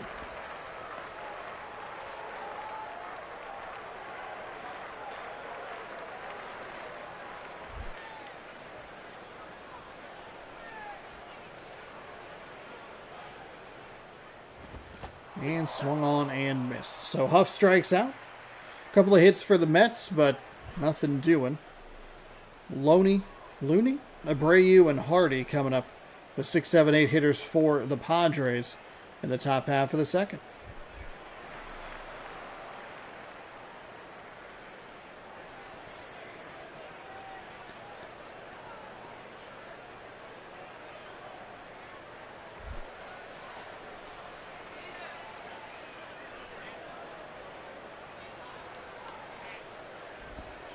And the catcher missed that one. Ball was in the dirt. 1-0. It was never going to be a strike. That pitch started low and just got lower. Here's the wind and the pitch. That one stays low as well. 2-0. Looks like that's their plan. Hey, throw it low. Have you thought about throwing it low? Here comes the 2-0. Lefty winds and fires. Inside 3-0. Hands off the controller, everybody. We're just taking this pitch. I'm not playing, obviously, commentating, but hands off controller 3-0. A lefty-lefty matchup. If he's going to walk you, walk him. Let him walk you. Ooh, hits the strike call. That pitch looked a little funky from our angle. It looked like it was going to be ball 4, but just kind of like popped up before it went across the plate. I mean, again, I think his hands off. Yeah, he hasn't really thrown anything competitive in the one pitch that he threw that was a strike. Kind of a head tilt strike.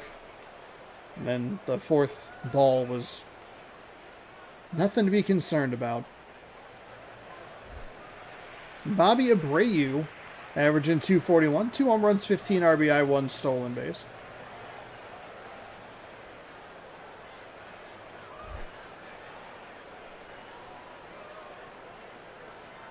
Another lefty-lefty matchup for the Padres. He's going to take a first pitch hack out to center field for an easy out number 1. I don't think that's the worst swing. You saw how inaccurate. I think you would look at it kind of 50-50. Like, on one hand, you would go, hey, did you see how badly he walked the previous batter?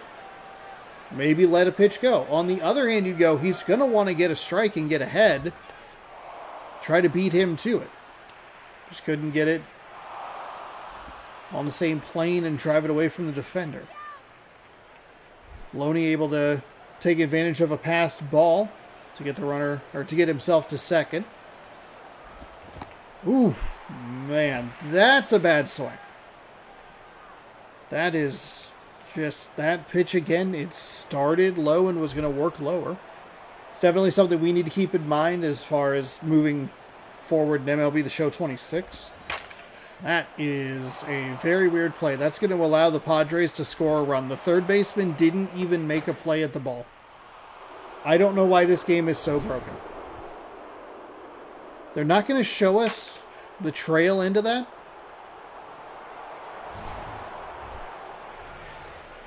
But it's going to be one of those weird plays. Eric Young Jr. is up to bat. We're going to watch this just go right by him. Look, at least if he dives over the top of it or misses it with his glove or whatever, you can go, weird, game broken in a funky way. At least he tried. This one, he just ran past it. Where's he go? Just to cover third? Okay. That was his plan. He ran right past it and went, I'm open. Throw the ball to me, coach. So it's an RBI single, a one-out RBI single.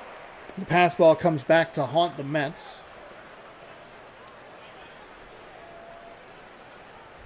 And it's 1-0 San Diego. The count is 1-0. 1 on, 1 out. That's going to be knocked out to right. Just working station to station. The throw quickly into the cutoff to hold the runners. Not like they were going to try and be too aggressive there anyway.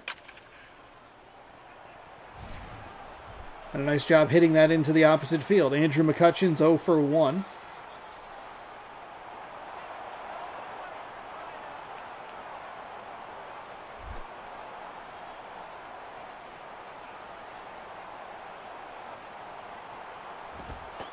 That is outside. Must have been outside. 1-0.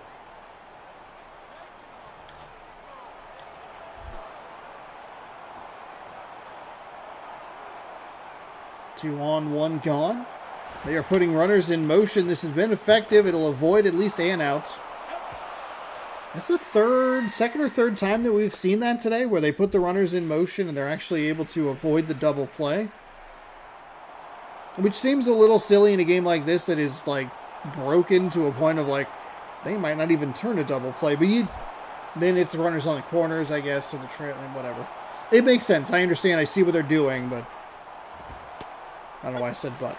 I see and understand what they're doing. I'm glad that it's working because it is making the plays a little bit more interesting.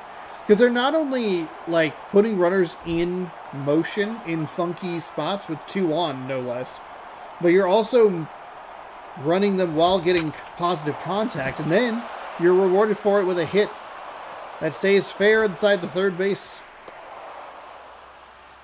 And it's a 2 RBI single.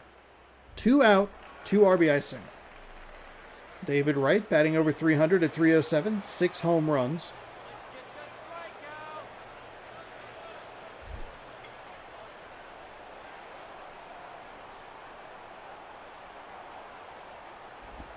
That is drilled into right center field, but oh, we missed it! Oh my goodness! I thought it was out number 3. I called that so lackadaisically. Oh, wow. So another run for the Padres. It is 4-0 on what should have been a routine catch in center field. Unreal.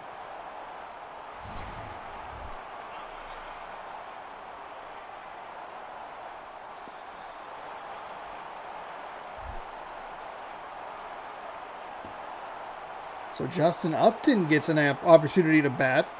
I wonder how weird that is for Upton. He sees that going out to center field. He's like, it's probably a catch. All of a sudden it's down. You got a 4-0 lead. Third 4-0 lead we've had, or 4-run lead we've had in this game. Tried to make it a little bit bigger, but that gets smashed foul. 0-2.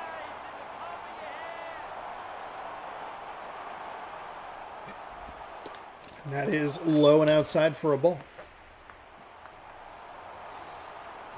If you're the Mets pitcher, you're ahead of this batter. You got to just go for it. Your defense has already let you down. There's a swing and a miss. Defense technically let him down twice. The third baseman, Pablo Sandoval, did not play the ball. He just ran right past him. Center fielder just let one get by him. It's really weird. It's 4-0. The Mets offense is going to have to come alive. You're starting to see why they started 0-6. We actually saw a couple of the games of why they started 0-6. Including one where I was like, wow, they might actually win, and then they lost. That was fun. Here's the wind and the pitch. That's a strike, he said with a question mark. So far, teams that have had 4-run leads in their games are 1-1 today.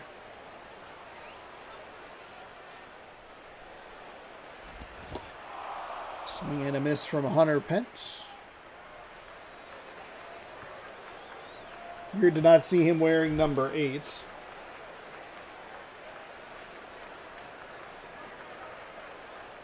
Here's the righty to the plate. It is hit to the second baseman. He scoops it cleanly and fires. In time, out number 1.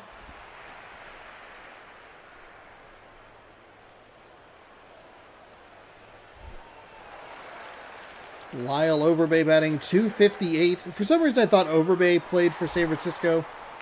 Maybe he did.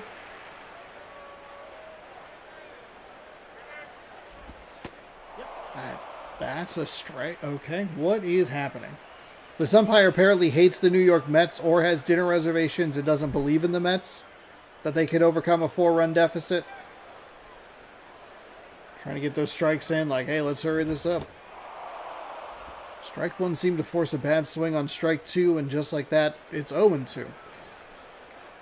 Strike 1, pitch 2, whatever. It's 0-2. 1 gone, 4-0 game. Galarraga winds and fires and gets the swing and the miss. That is just a really bad at-bat. He was not helped by that first call, but those last couple swings were awful. Connor Jackson's batting .318.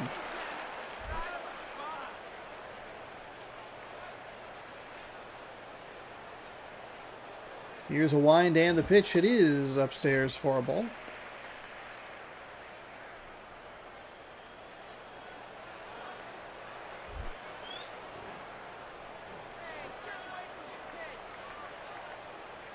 1-0. Fouled away. Makes it 1-1.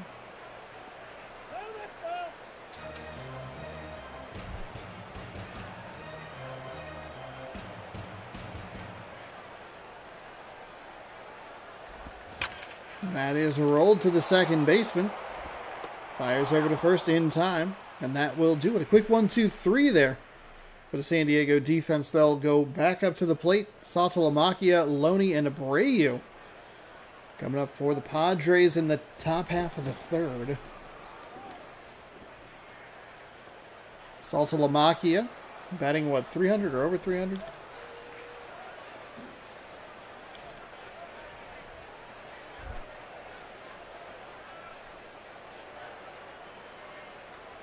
Real important here for the Mets to post a 0 for the Padres. In for the strike. Padres, I think, maybe one more insurance run. But with how the Mets are playing offensively, I don't know that that's even necessary. That's in for a ball. Saltalamacchia takes 1-1.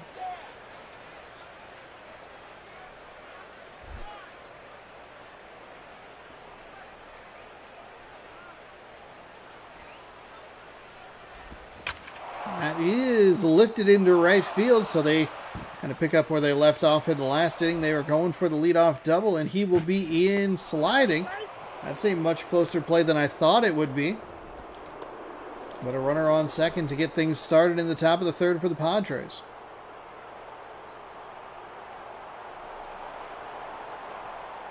Mets will head to the bullpen. They are going to pull Chris Sampson, 24 games, with a 3-6 record, 2 saves, a 6.28 ERA, 28.2 innings pitched, 9 and 15 walks and strikeouts.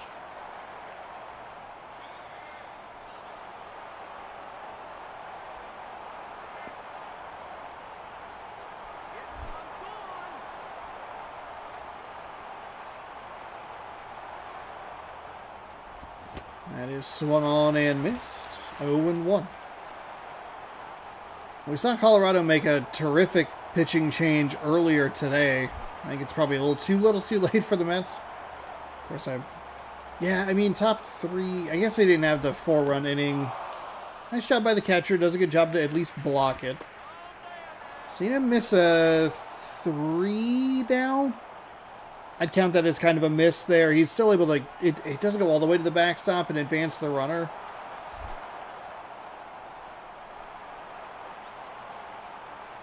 The catcher's been a little inconsistent, catching a new pitcher now, so that's going to be hit to the first base side. He's safe.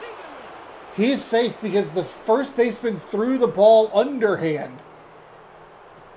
Oh my goodness. That is the third time the Mets defense has let themselves down. The drop ball in center field, the non-play by third base, and a toss. Like, he just took forever.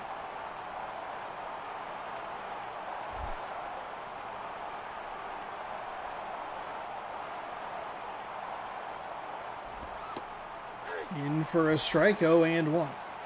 So the reliever not really doing his job. Wasn't helped by the first baseman there. Feels like the first baseman thinks he's throwing to a kid. Like, hey, here comes the ball. It's going to be really slow. He's safe. Okay, well. Fouled away. Makes it 0-2.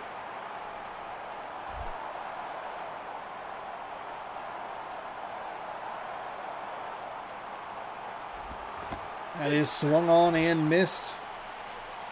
All right. I mean, the Mets can wiggle themselves out of this jam with a ground ball double play. Hardy's 1 for 1 with a single. He's knocked in a run. He's batting .359 on the season. Framber Valdez to the Tigers. Oh, gross. Ugh.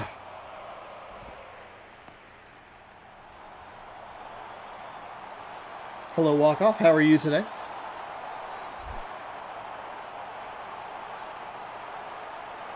So what is it? I wonder what that does for Scooble. That's low for a ball.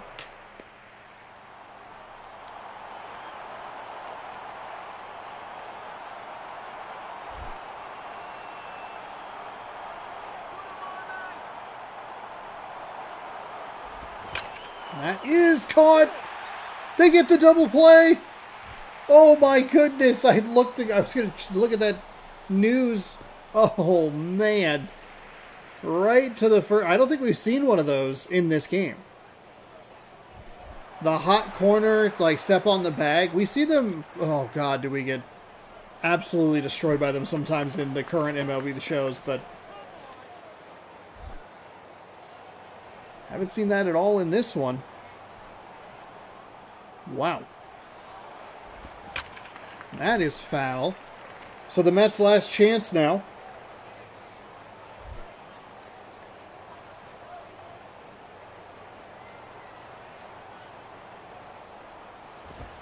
That's inside for a ball. I was trying to get the news.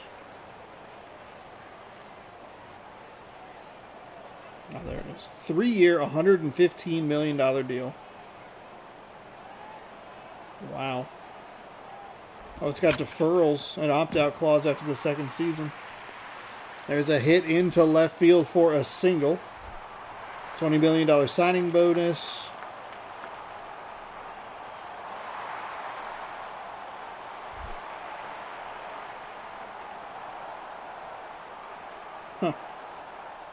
Baltimore Orioles, Toronto Blue Jays, and Pittsburgh Pirates are reportedly among the clubs interested, were reportedly among the clubs that showed interest in Valdez before his agreement with the Tigers.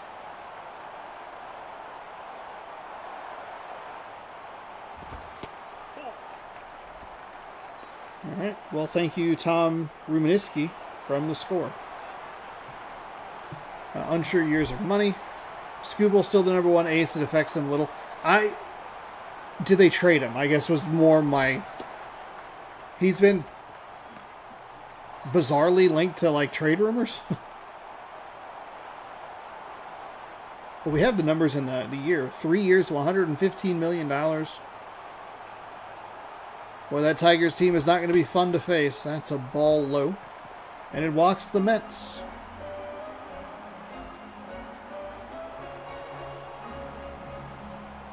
Go, Mets, go. Joe Mathers 1 for 1 with a single. Mather. Sorry. Joe Mather. Mather? Either way, he's up to bat. They're down 4-0. 2 runners on. Nobody out here in the bottom of the third.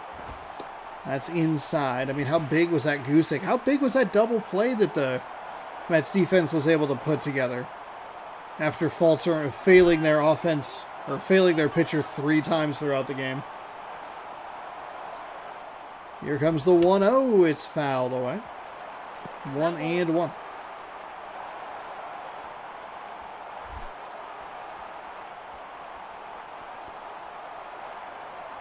What can the Mets do here? The wind and the pitch, it's foul at the first base line.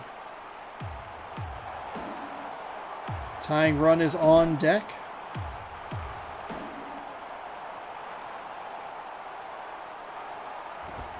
Oh no, that's not the out you want. That can't be the out that you get. Out number 1 is in foul territory. Just popped up brutally out there.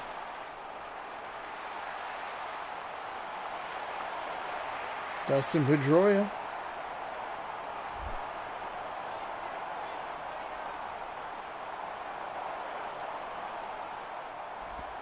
That is a low for a ball.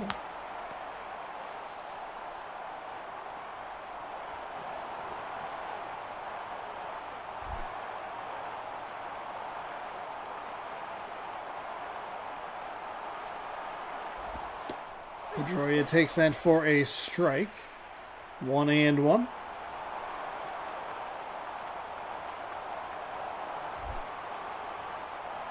Two on, 1 out. That is fouled away. Hit ball's foul.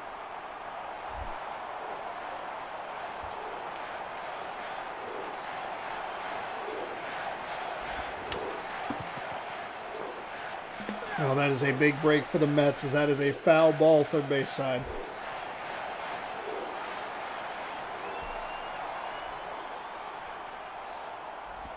That's inside.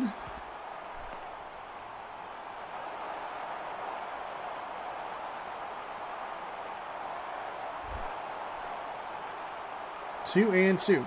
Oh, walk-off if you're there. I watched that... it's past the diving third baseman. They'll send the runner around third, but they'll hold at second. He'll hustle in, and that is a run. They're going to actually advance late.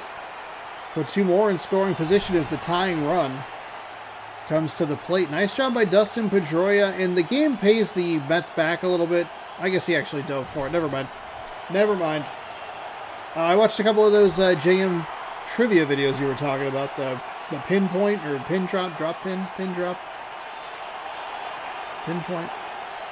Those are very fun.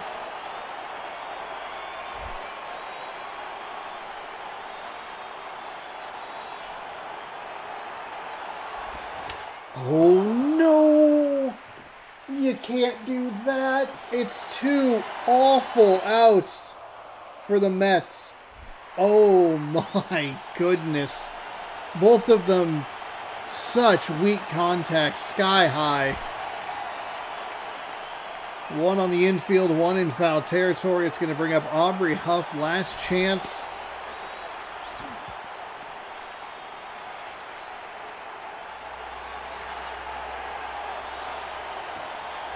JM Trivia pin drop pin, pinpoint.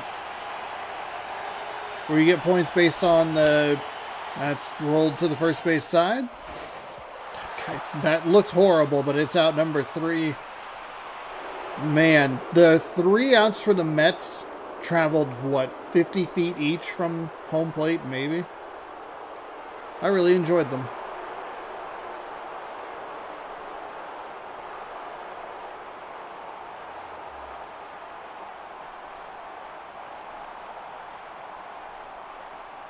So thank you for the suggestion.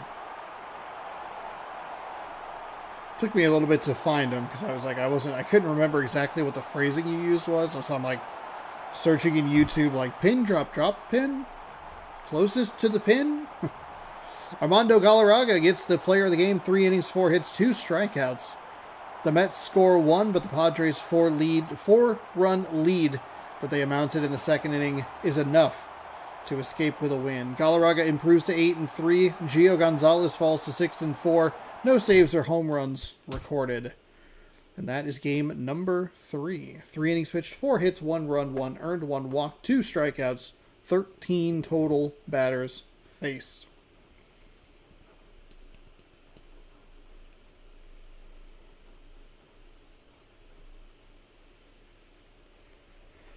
Oh, thanks again, everybody, for hanging out during the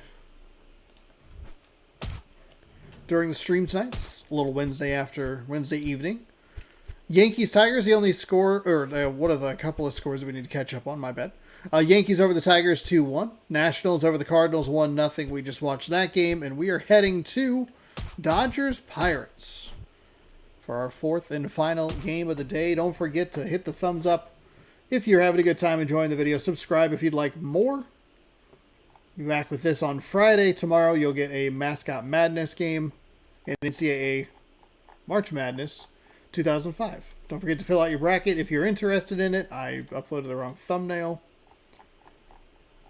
Here we go. 15.4 for game number 4. Boy, I hope I got the right thumbnail. Whoops.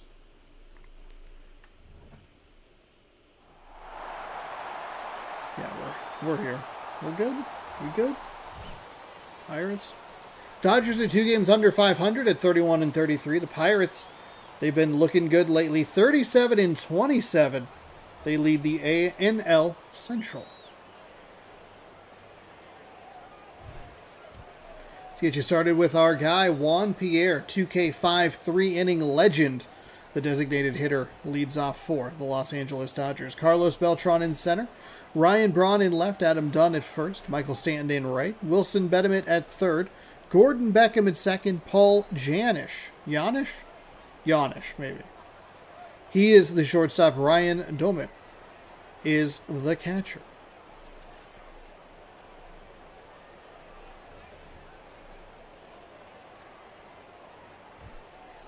Dallas Braden is 7-5 with a 4.09 ERA. 12 games, 33 innings, 36, 6, and 14. You really like that walk number. Just 6 of them.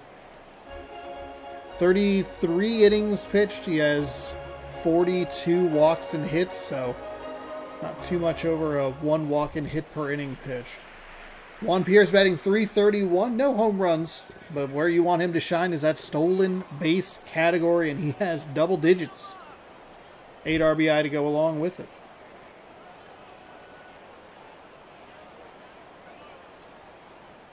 BRB, no problem. Unfortunately, it's skied to left field. They're not able to use the speed. Seattle and Los Angeles, the Dodgers, both feel like teams where they really need that leadoff batter to get on base to help them kickstart their offense. Some of the other teams feel like they can survive the first hitter or two. I think Florida's maybe a good example because those guys are almost always out, and then it's Alex Rodriguez doing the Lord's work, doing everything he can, trying to lift the entire team onto his back. Which, I mean, he can because, you know, the rage. Anyway, the Dodgers and the Mariners both have the speedy guys that have a lot of steals at the top of the lineup. And especially Seattle, it really feels like they have trouble getting going if they can't figure that part out. Because if you can put some pressure on the pitcher, he gets on first, goes to steal second. And I feel like the Mariners are so much worse against a left-handed pitcher because they don't put Brett Gardner in the lineup because he's a lefty bat. Now, granted, we haven't watched every single Mariners game, but that is lifted out to right field. It'll touch down and hit off the wall. It got out pretty quick. The throw, not as quick in. Thought maybe you'd be able to get him at second just because of a lack of speed, but it's a double for the Dodgers, and they get things started on a positive note for them. Well, I guess technically they got it on a negative note, but whatever. There's one out with a runner and a runner on second. Ryan Braun batting .280, couple of home runs.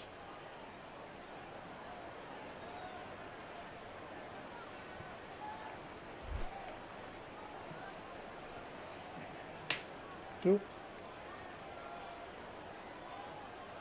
Oh no. Standout Seahawks rookie injured 4 days before the Super Bowl. Wari. Ankle injury.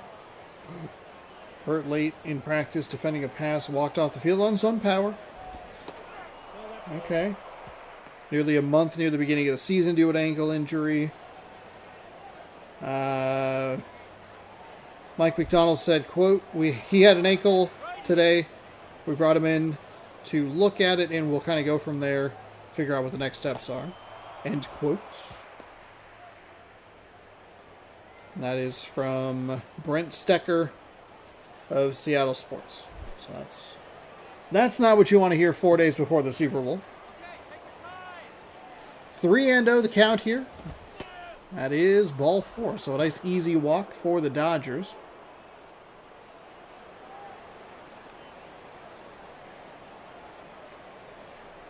It is 2 on, 1 gone for Los Angeles. Adam Dunn stepping up. Of course, they say the Dodgers feel like a team that needs to get that speedy guy on the base to kickstart their offense. What do? A double and a walk. So, in my face, you know. They got my ass. Dunn takes a pitch outside for a ball. 1-0.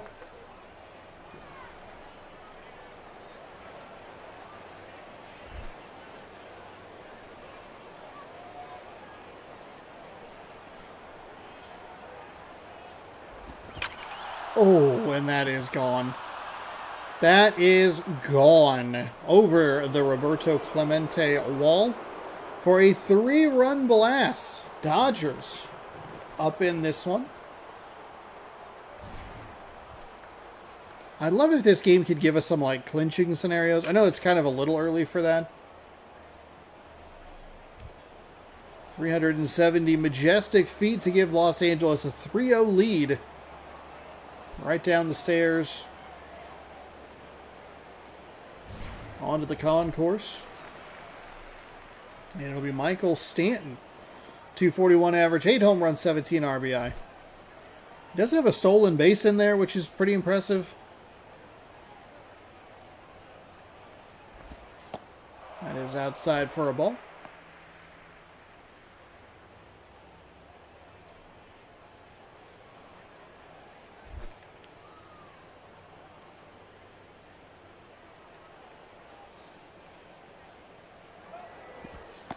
That is in for a strike. Punch out this batter.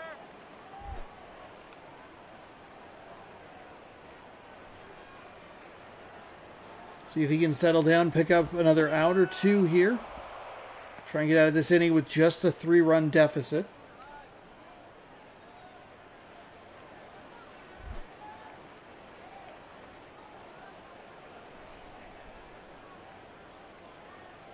Here's the wind and the pitch from the lefty. Hit up the third base side, foul.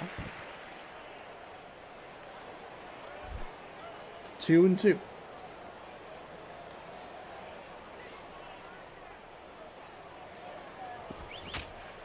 And foul.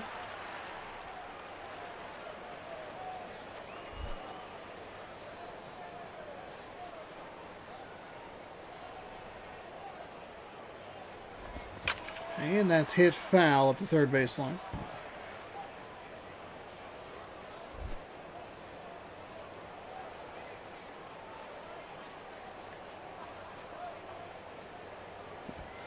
2-2 is outside to fill up the count. And, I mean, he was able to get our guy, Juan Pierre, out pretty easily, but since then he's not been able to do anything. A very easy walk. He gave up the double. The 3-run home run to kind of a little more icing on the cake or for the Dodgers.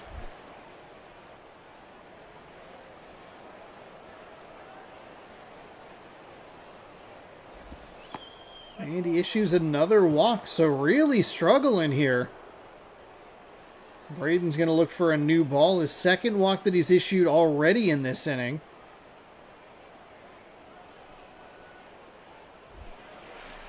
So far, 3 runs on just 2 hits. Wilson Betterman leads the NL in hitting. It's a good time for him to come through. Bump that average up a little bit. Okay, and that's about... Ooh, he doesn't come up with the catch. They're going to go into third. The throw is... This game is so broken. The throw was in time, but the game didn't know what to do. It didn't know how to tag the runner. What are you talking about? Video game. Wowee! All right.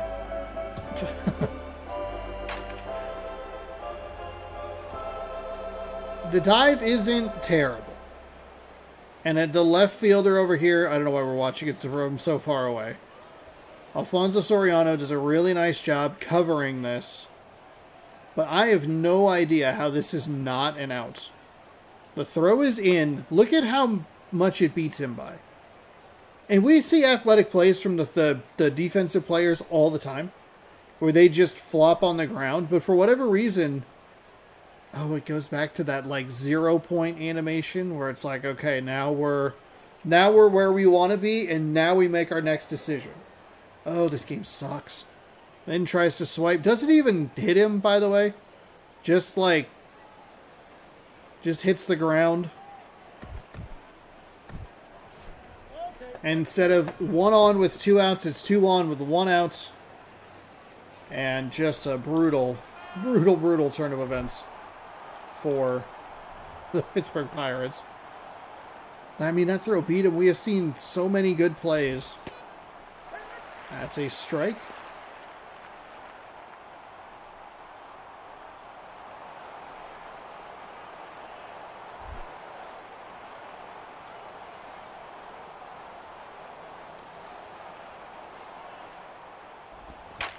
And fair up the third base line. That's going to score the run that should have been an out.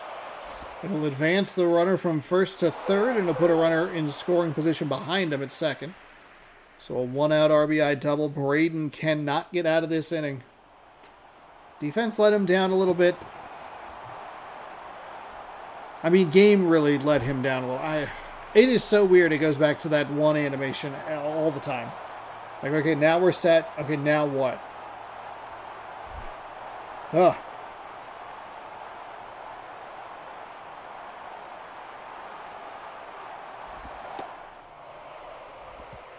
And is that a ball? Can't be having balls? Can't be throwing balls? I guess technically you have a base open, but you don't need to be working with it. 1-0.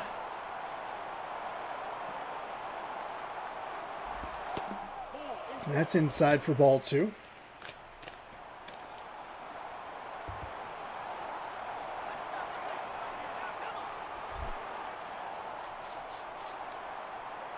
Two and a 1 out, 2 on.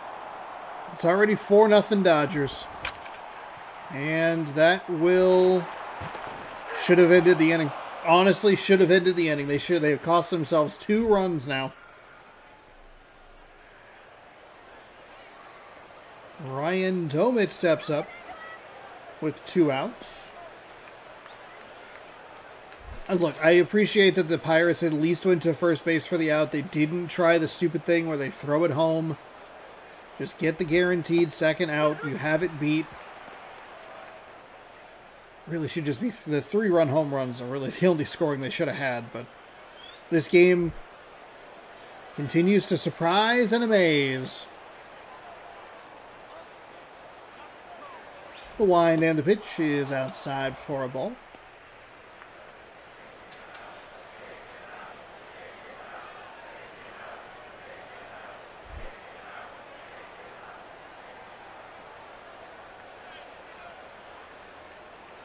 The 1-1 on the way, and it is swung on and missed. 1-2.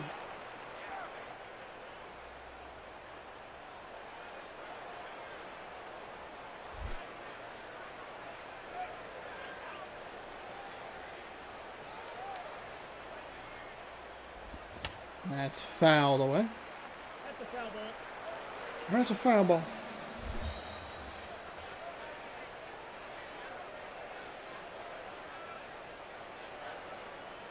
Here comes the 1-2. It is hit out towards right field. That'll end the inning. I was going to say that'll end the inning, but then I realized I saw what happened in the last game, and I'm like, you know what? Let it happen and then call it. 5 runs on 4 hits. And Pittsburgh has an uphill climb here going into the home half. Nick Markakis can help get things started on a positive note. Though it didn't matter for the Dodgers. They had an out with Juan Uribe, though. Or Juan Pierre, excuse me. He was out number 1 like that. Nick Markakis in right field. Ryan Terriot in at the shortstop position. Robinson Cano at second. Jose Batista at third. Miguel Olivo, go Mariners, is the designated hitter. Alfonso Soriano in left. Nick Johnson at first. Crispy Young, Crispy Quick in center field. And Ivan Rodriguez at the catching position. For the pitcher, it's Wade LeBlanc, 7-3 with a 3.86 ERA, 12 games, 32.2 innings pitched, 35, 10, and 25 hits, walks, and strikeouts. Here's your Los Angeles Dodgers defense. Now, in the first game, we watched Colorado and Chicago, the Cubs. Cubs scored a bunch of runs in the top of the first, and Colorado was able to chip their way back in the second and third innings to pick up a walk-off win. It's the third straight game now where we have had a lead of 4 runs or more established by a team. They are currently 2-1 in those games. And it's a lefty-lefty matchup to start. It doesn't matter. It's a splash hit into left field. Technically not really, because that's what happens in San Francisco when you hit a home run into the water. Oh, man, are we going to get a fun trophy list this year for MLB The Show? No, but we can hope.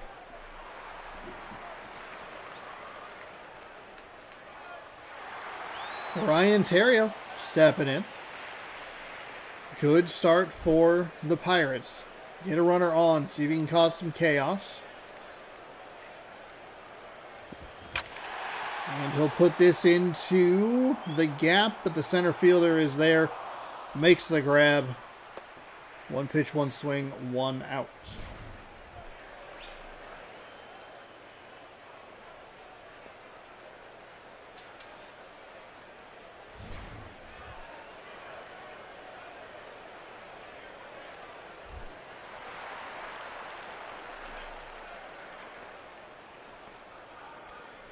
Robinson Cano stepping up. We've seen him launch some over the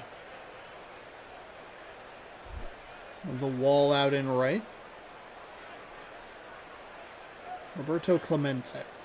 I'd say his first name to get his last name correct, because I always want to say Clementine, and I'm like, that's not right. They did not build a wall out in right field for the Pittsburgh Pirates to honor a character that was not yet created.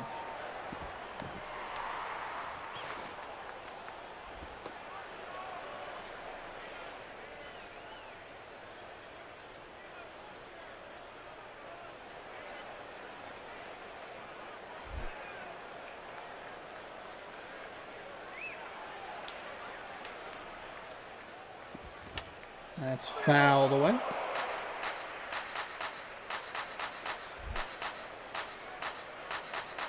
One and two. 1 out with a runner on first. Cano smacks that foul. Foul.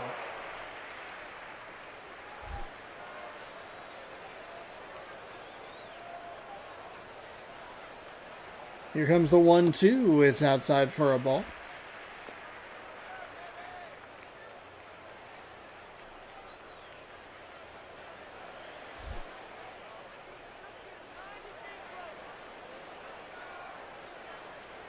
Here comes the 2-2 pitch. It's low.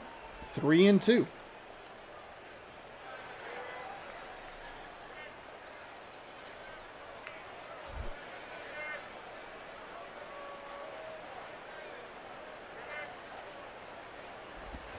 That is going to be hit out towards left field, but unfortunately it'll be an easy out for the Dodgers.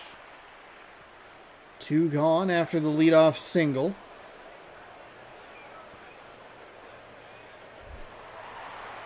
Jose Bautista batting .337, 3 home runs, 24 RBI. Does not have a stolen base on the season. Make him pitch to you.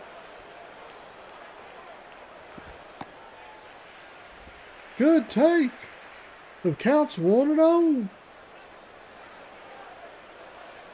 Shout out to the Pit DLC from Fallout 3 that I barely remember.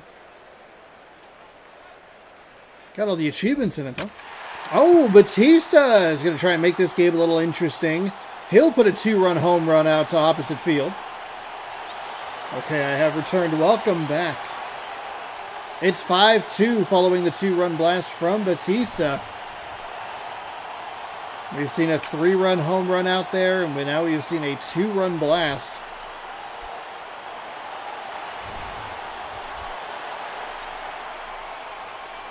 Like we talked about in that Cubs-Rockies game, you know, you have kind of the, hey, 0's really important, but you pull within 3, you go like, it'd be great.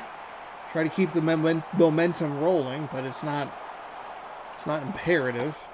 That's a interesting pitch on the outside. Does get the strike call. It's a good take by Olivo. So I don't think you want him swinging at a pitch where he's really not going to do much with that.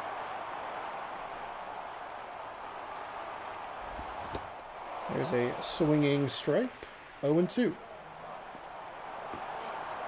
I hope that that's not the only excitement from the Pirates. I'd like to see them try to make this a game. They should make this a game. Their offense has been pretty prolific at times. Swung on and missed. Olivo is out number 3. And they should be beating a team like the Dodgers, who have been hovering around and under 500 for the entirety of the season so far. But sometimes you just don't have a great pitcher. Now, going back to that Rockies-Cubs game that we had earlier today, they made a really good pitching decision after giving up 4 runs in the first. The starter stayed in, much like Braden has stayed in here. And then he gave up 2 more hits with nobody out, and they said, we're bringing in a guy from the bullpen. I'd like to see the Pirates do that. I'm okay with them giving him a little more, another opportunity out there to see if he can find a groove. It'd be like a save the bullpen situation, but these games are only 3 innings. Ideally, he would be out of the game already. Doesn't love the call there, I'd agree. But we'll see what the coach wants to do. If he gives up another couple of hits, I think you got to go, hey, we're bringing in a new guy. Here's the wind and the pitch. It's low. That time a ball. Pretty clearly a ball as well.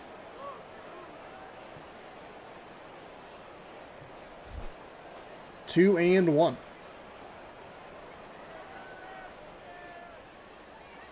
Here's the wind and the pitch. It is smashed foul.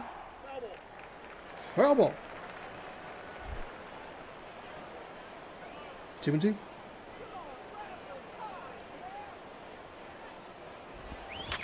That's going to be rolled to the shortstop. Comes up and fires off balance. Nice stretch by the first baseman there. And that'll be out number 1. I mean, that's a guy the Dodgers have to want on base. He's been up twice. He's 0 for 2. Of course, I said that the first time he was up, and then they went and scored 5 runs. Helped a little bit by some funky defense, but it is what it is. That's fouled away. Maybe the Dodgers a little swing happy, feeling themselves a little bit after a 5-run inning, where they were able to send the top of the lineup back up to lead off the second. Here's the wind and the pitch. It's outside for a ball. 1-1.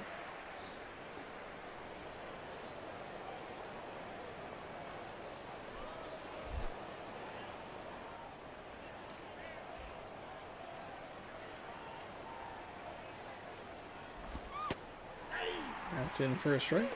1-2.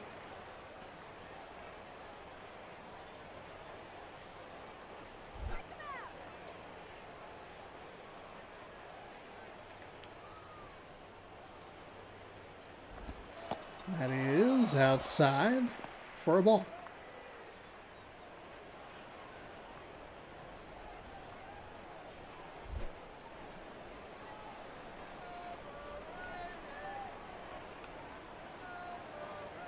Here's the wind and the pitch. It's going to be rolled over. Scooped at second and fired to first in time. Nice job by Pittsburgh. Nice bounce back here. They get a second crack at the top of this lineup. They induce the same result the first time, an out. And they get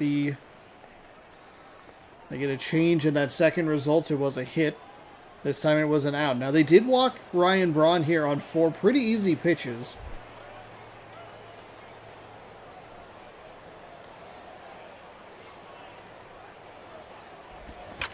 And that'll be into center field for a single. So the way he gets aboard is different, but the result overall still the same. Ryan Braun's on first base.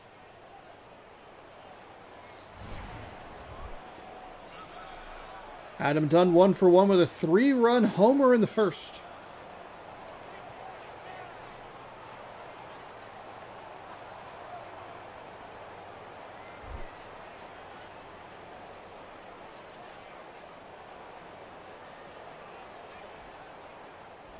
Lefty fires. That one's in for a strike.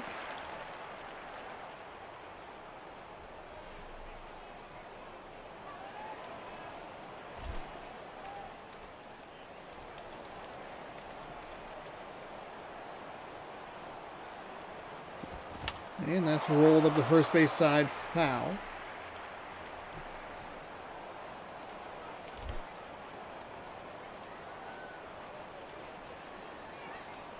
Oh and 2 to Dunn. Here's the lefty. The wind and the pitch inside for a ball. I think he was maybe trying to get that inside edge, inside corner on him, but the ball didn't move in enough to get the strike. Don't get too cute here. You're ahead in this count. That would qualify as too cute. Dunn with a good eye there to let that one go way outside. 2-2.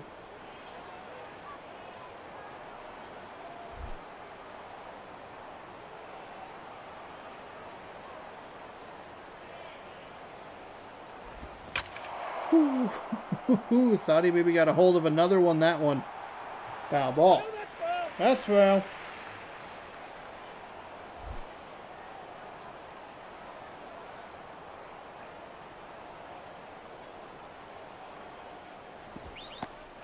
Takes a ball low. Full count.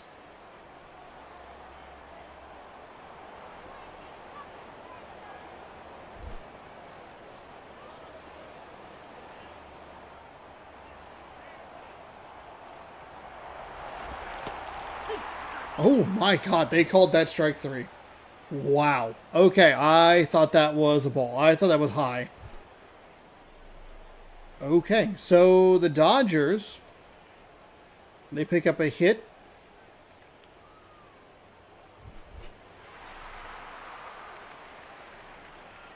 But they don't do anything with it. The score remains 5-2. Alfonso Soriano is going to lead things off here in the bottom of the second. See if Pittsburgh can chip away at any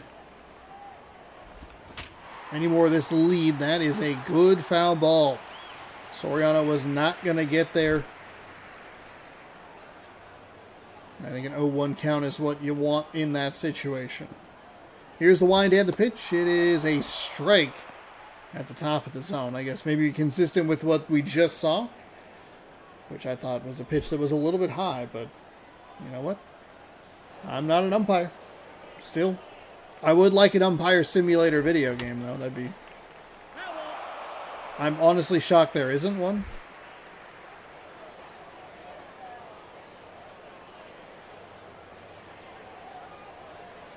You know how they made NFL head coach? Give me MLB umpire, the show. You have to work your way up through the ranks. You could be just a god-awful umpire, but That's rolled to the third base side and out number 1. Nick Johnson batting .279, 1 home run and a 5 spot in the RBI category.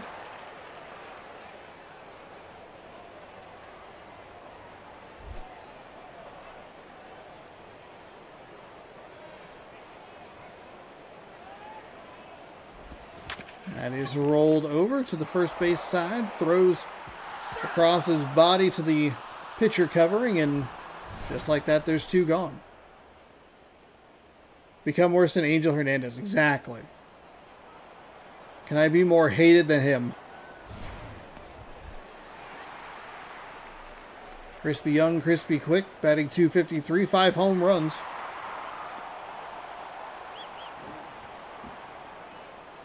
I believe 13 RBI.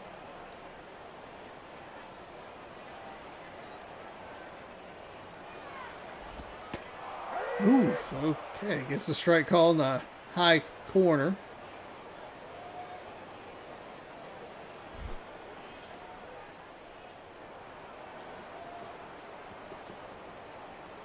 Here comes the 0-1. That's way outside. Good take there. 1-1 the count.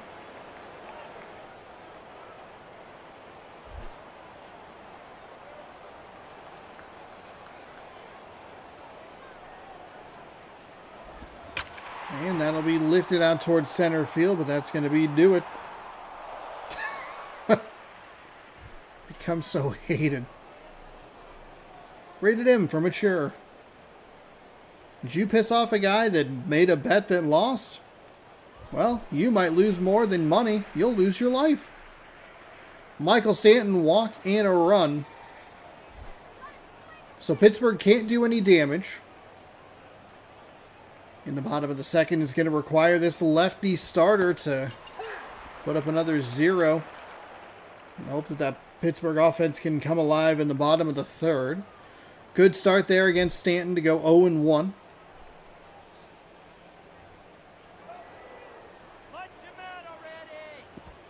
There's the wind and the pitch. Ball outside.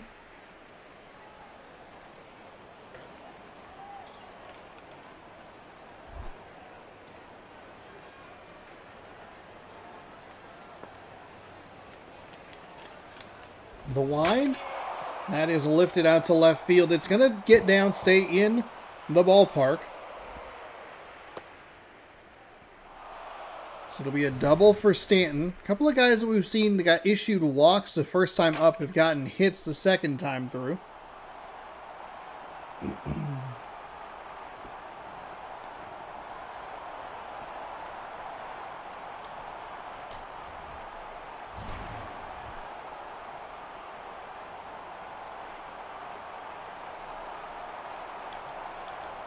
That's a good call by the Pirates. Go to the bullpen. They're going to bring in a lefty. It's Joe Beimel. 21 games, a 4-1 record, 3 saves, a 4.32 ERA, 16.2 innings pitched with 10 walks and 5 strikeouts. That bottom part of the line, not great. But I think you stick with that starter until they put, another runner in scoring position with less than 2 outs. It's a leadoff double to a guy you've already walked. I think that's fine. Oh boy, that pitch not great. And you don't love the walk to strikeout ratio.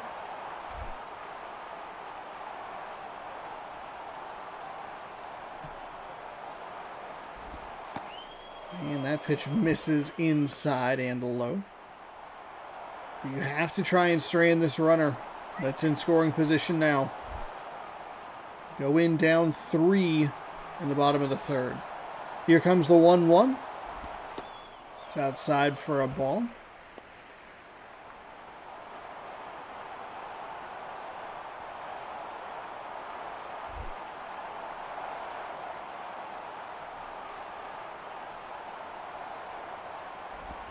That swung on and missed.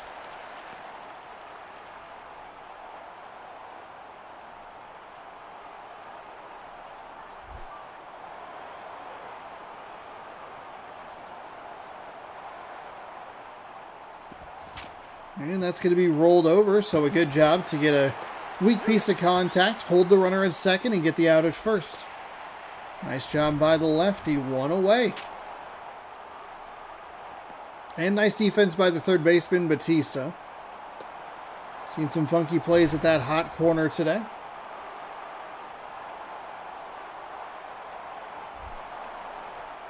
Gordon Beckham 1-for-1 with a double.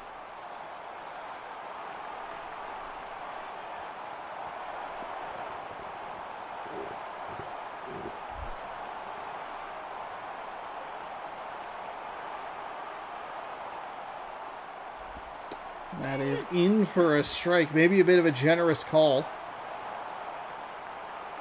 But it is a strike. That's what it's called.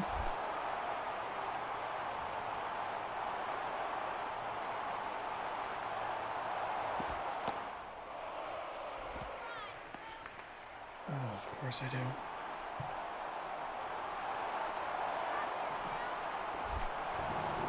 Count is 1-1. I'll be right back.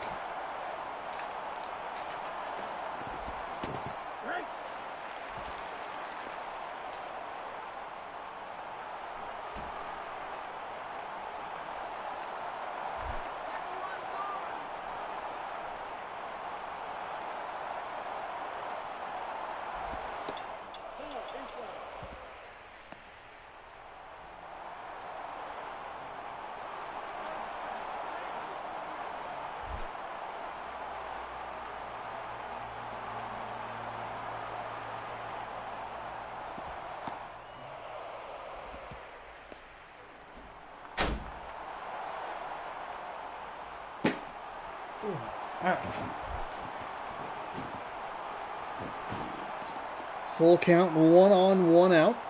Here's the wind and the pitch.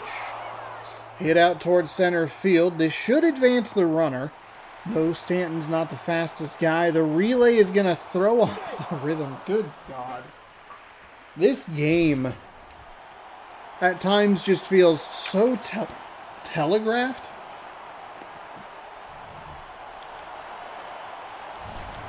Like, it feels like it shouldn't be... I don't know. I don't know.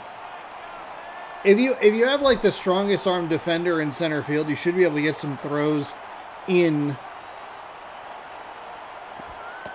That's a big curveball. Big, dangerous curveball that pitches outside for a 1-0 count.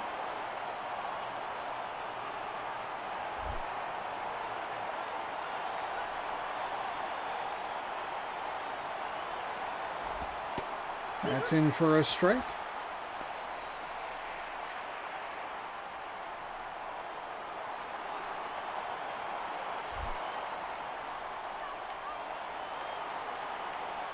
Here comes the 1-1. The lefty winds and fires. It's going to be rolled. Shortstop's going to come up with a sliding stop. The throw. Not in time. Oh, I thought he had him. We'll take a look at that replay. I thought he was out. Wow.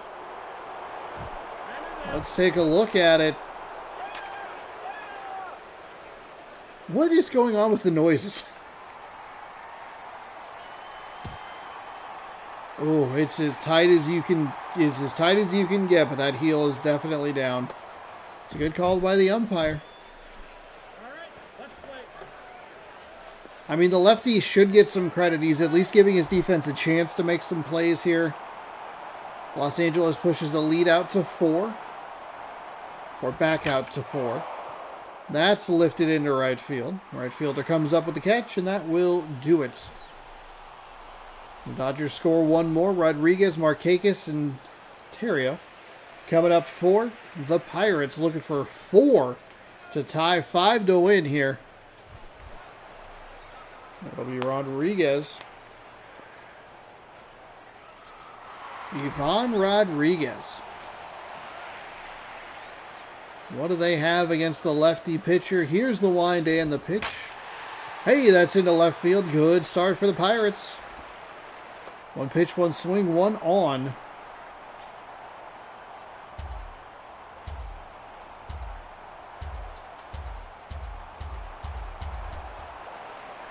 Nick Markakis, 1-for-1 with a single and a run.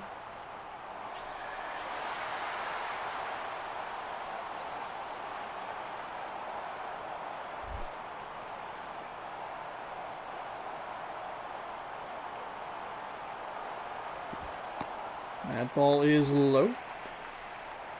1-0 from the lefty to the lefty as the lineup flips over 4. The Pirates. Here's the wind and the pitch. It's going to be a broken bat out. Oh, that is such a bad break for the Pirates, literally and metaphorically.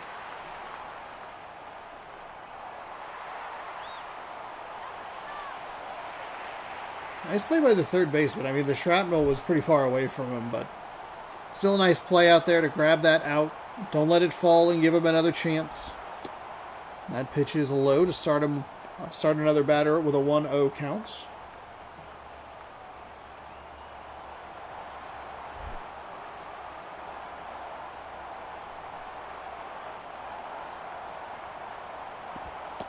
That is low for a ball.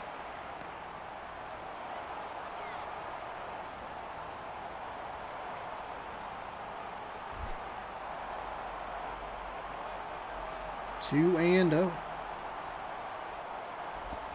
That is going to split the infielders into left field. Another single for the Pirates. That'll bring the tying run to the on-deck circle. Robinson Cano is 0 for 1 today. And the man who is on that on-deck circle is Batista, and I believe he has the home run earlier.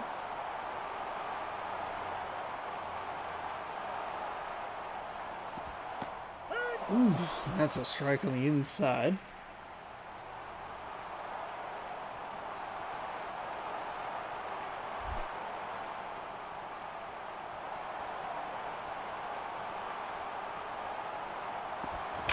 And it's going to be sliding stop. There's one around to first for 2. That'll take care of the Pittsburgh Pirates today. 5-2, or excuse me, 6-2, your final. Dodgers got out to a great start, a 5-run first inning. They gave up a couple in the bottom of the first, but Pittsburgh never really felt like they were going to be truly a threat. And just a horrible time to come up with a double play. You believe at times, that they could do it because we've seen them score 14, but at the same time, they just couldn't get out of the innings. The defense just let them down. Adam Dunn is your player of the game, 1 for 2 with a home run. It was a 3-run blast. We have the victory going to Wade LeBlanc. He improves to 8-3. Dallas Braden falls to 7-6. Dunn's 7th, Batista's 4th. That was correct on who had the home run for the Pirates.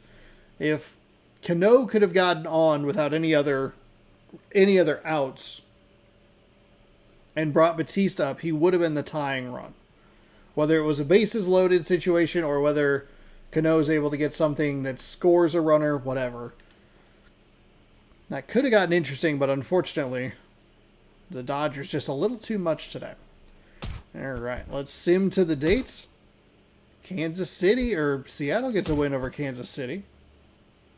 Let's view today's games. We will scroll down to where we left off, which would have been right there. Phillies 6-0 winners over the Brewers. The Reds win 1-0 over the Marlins.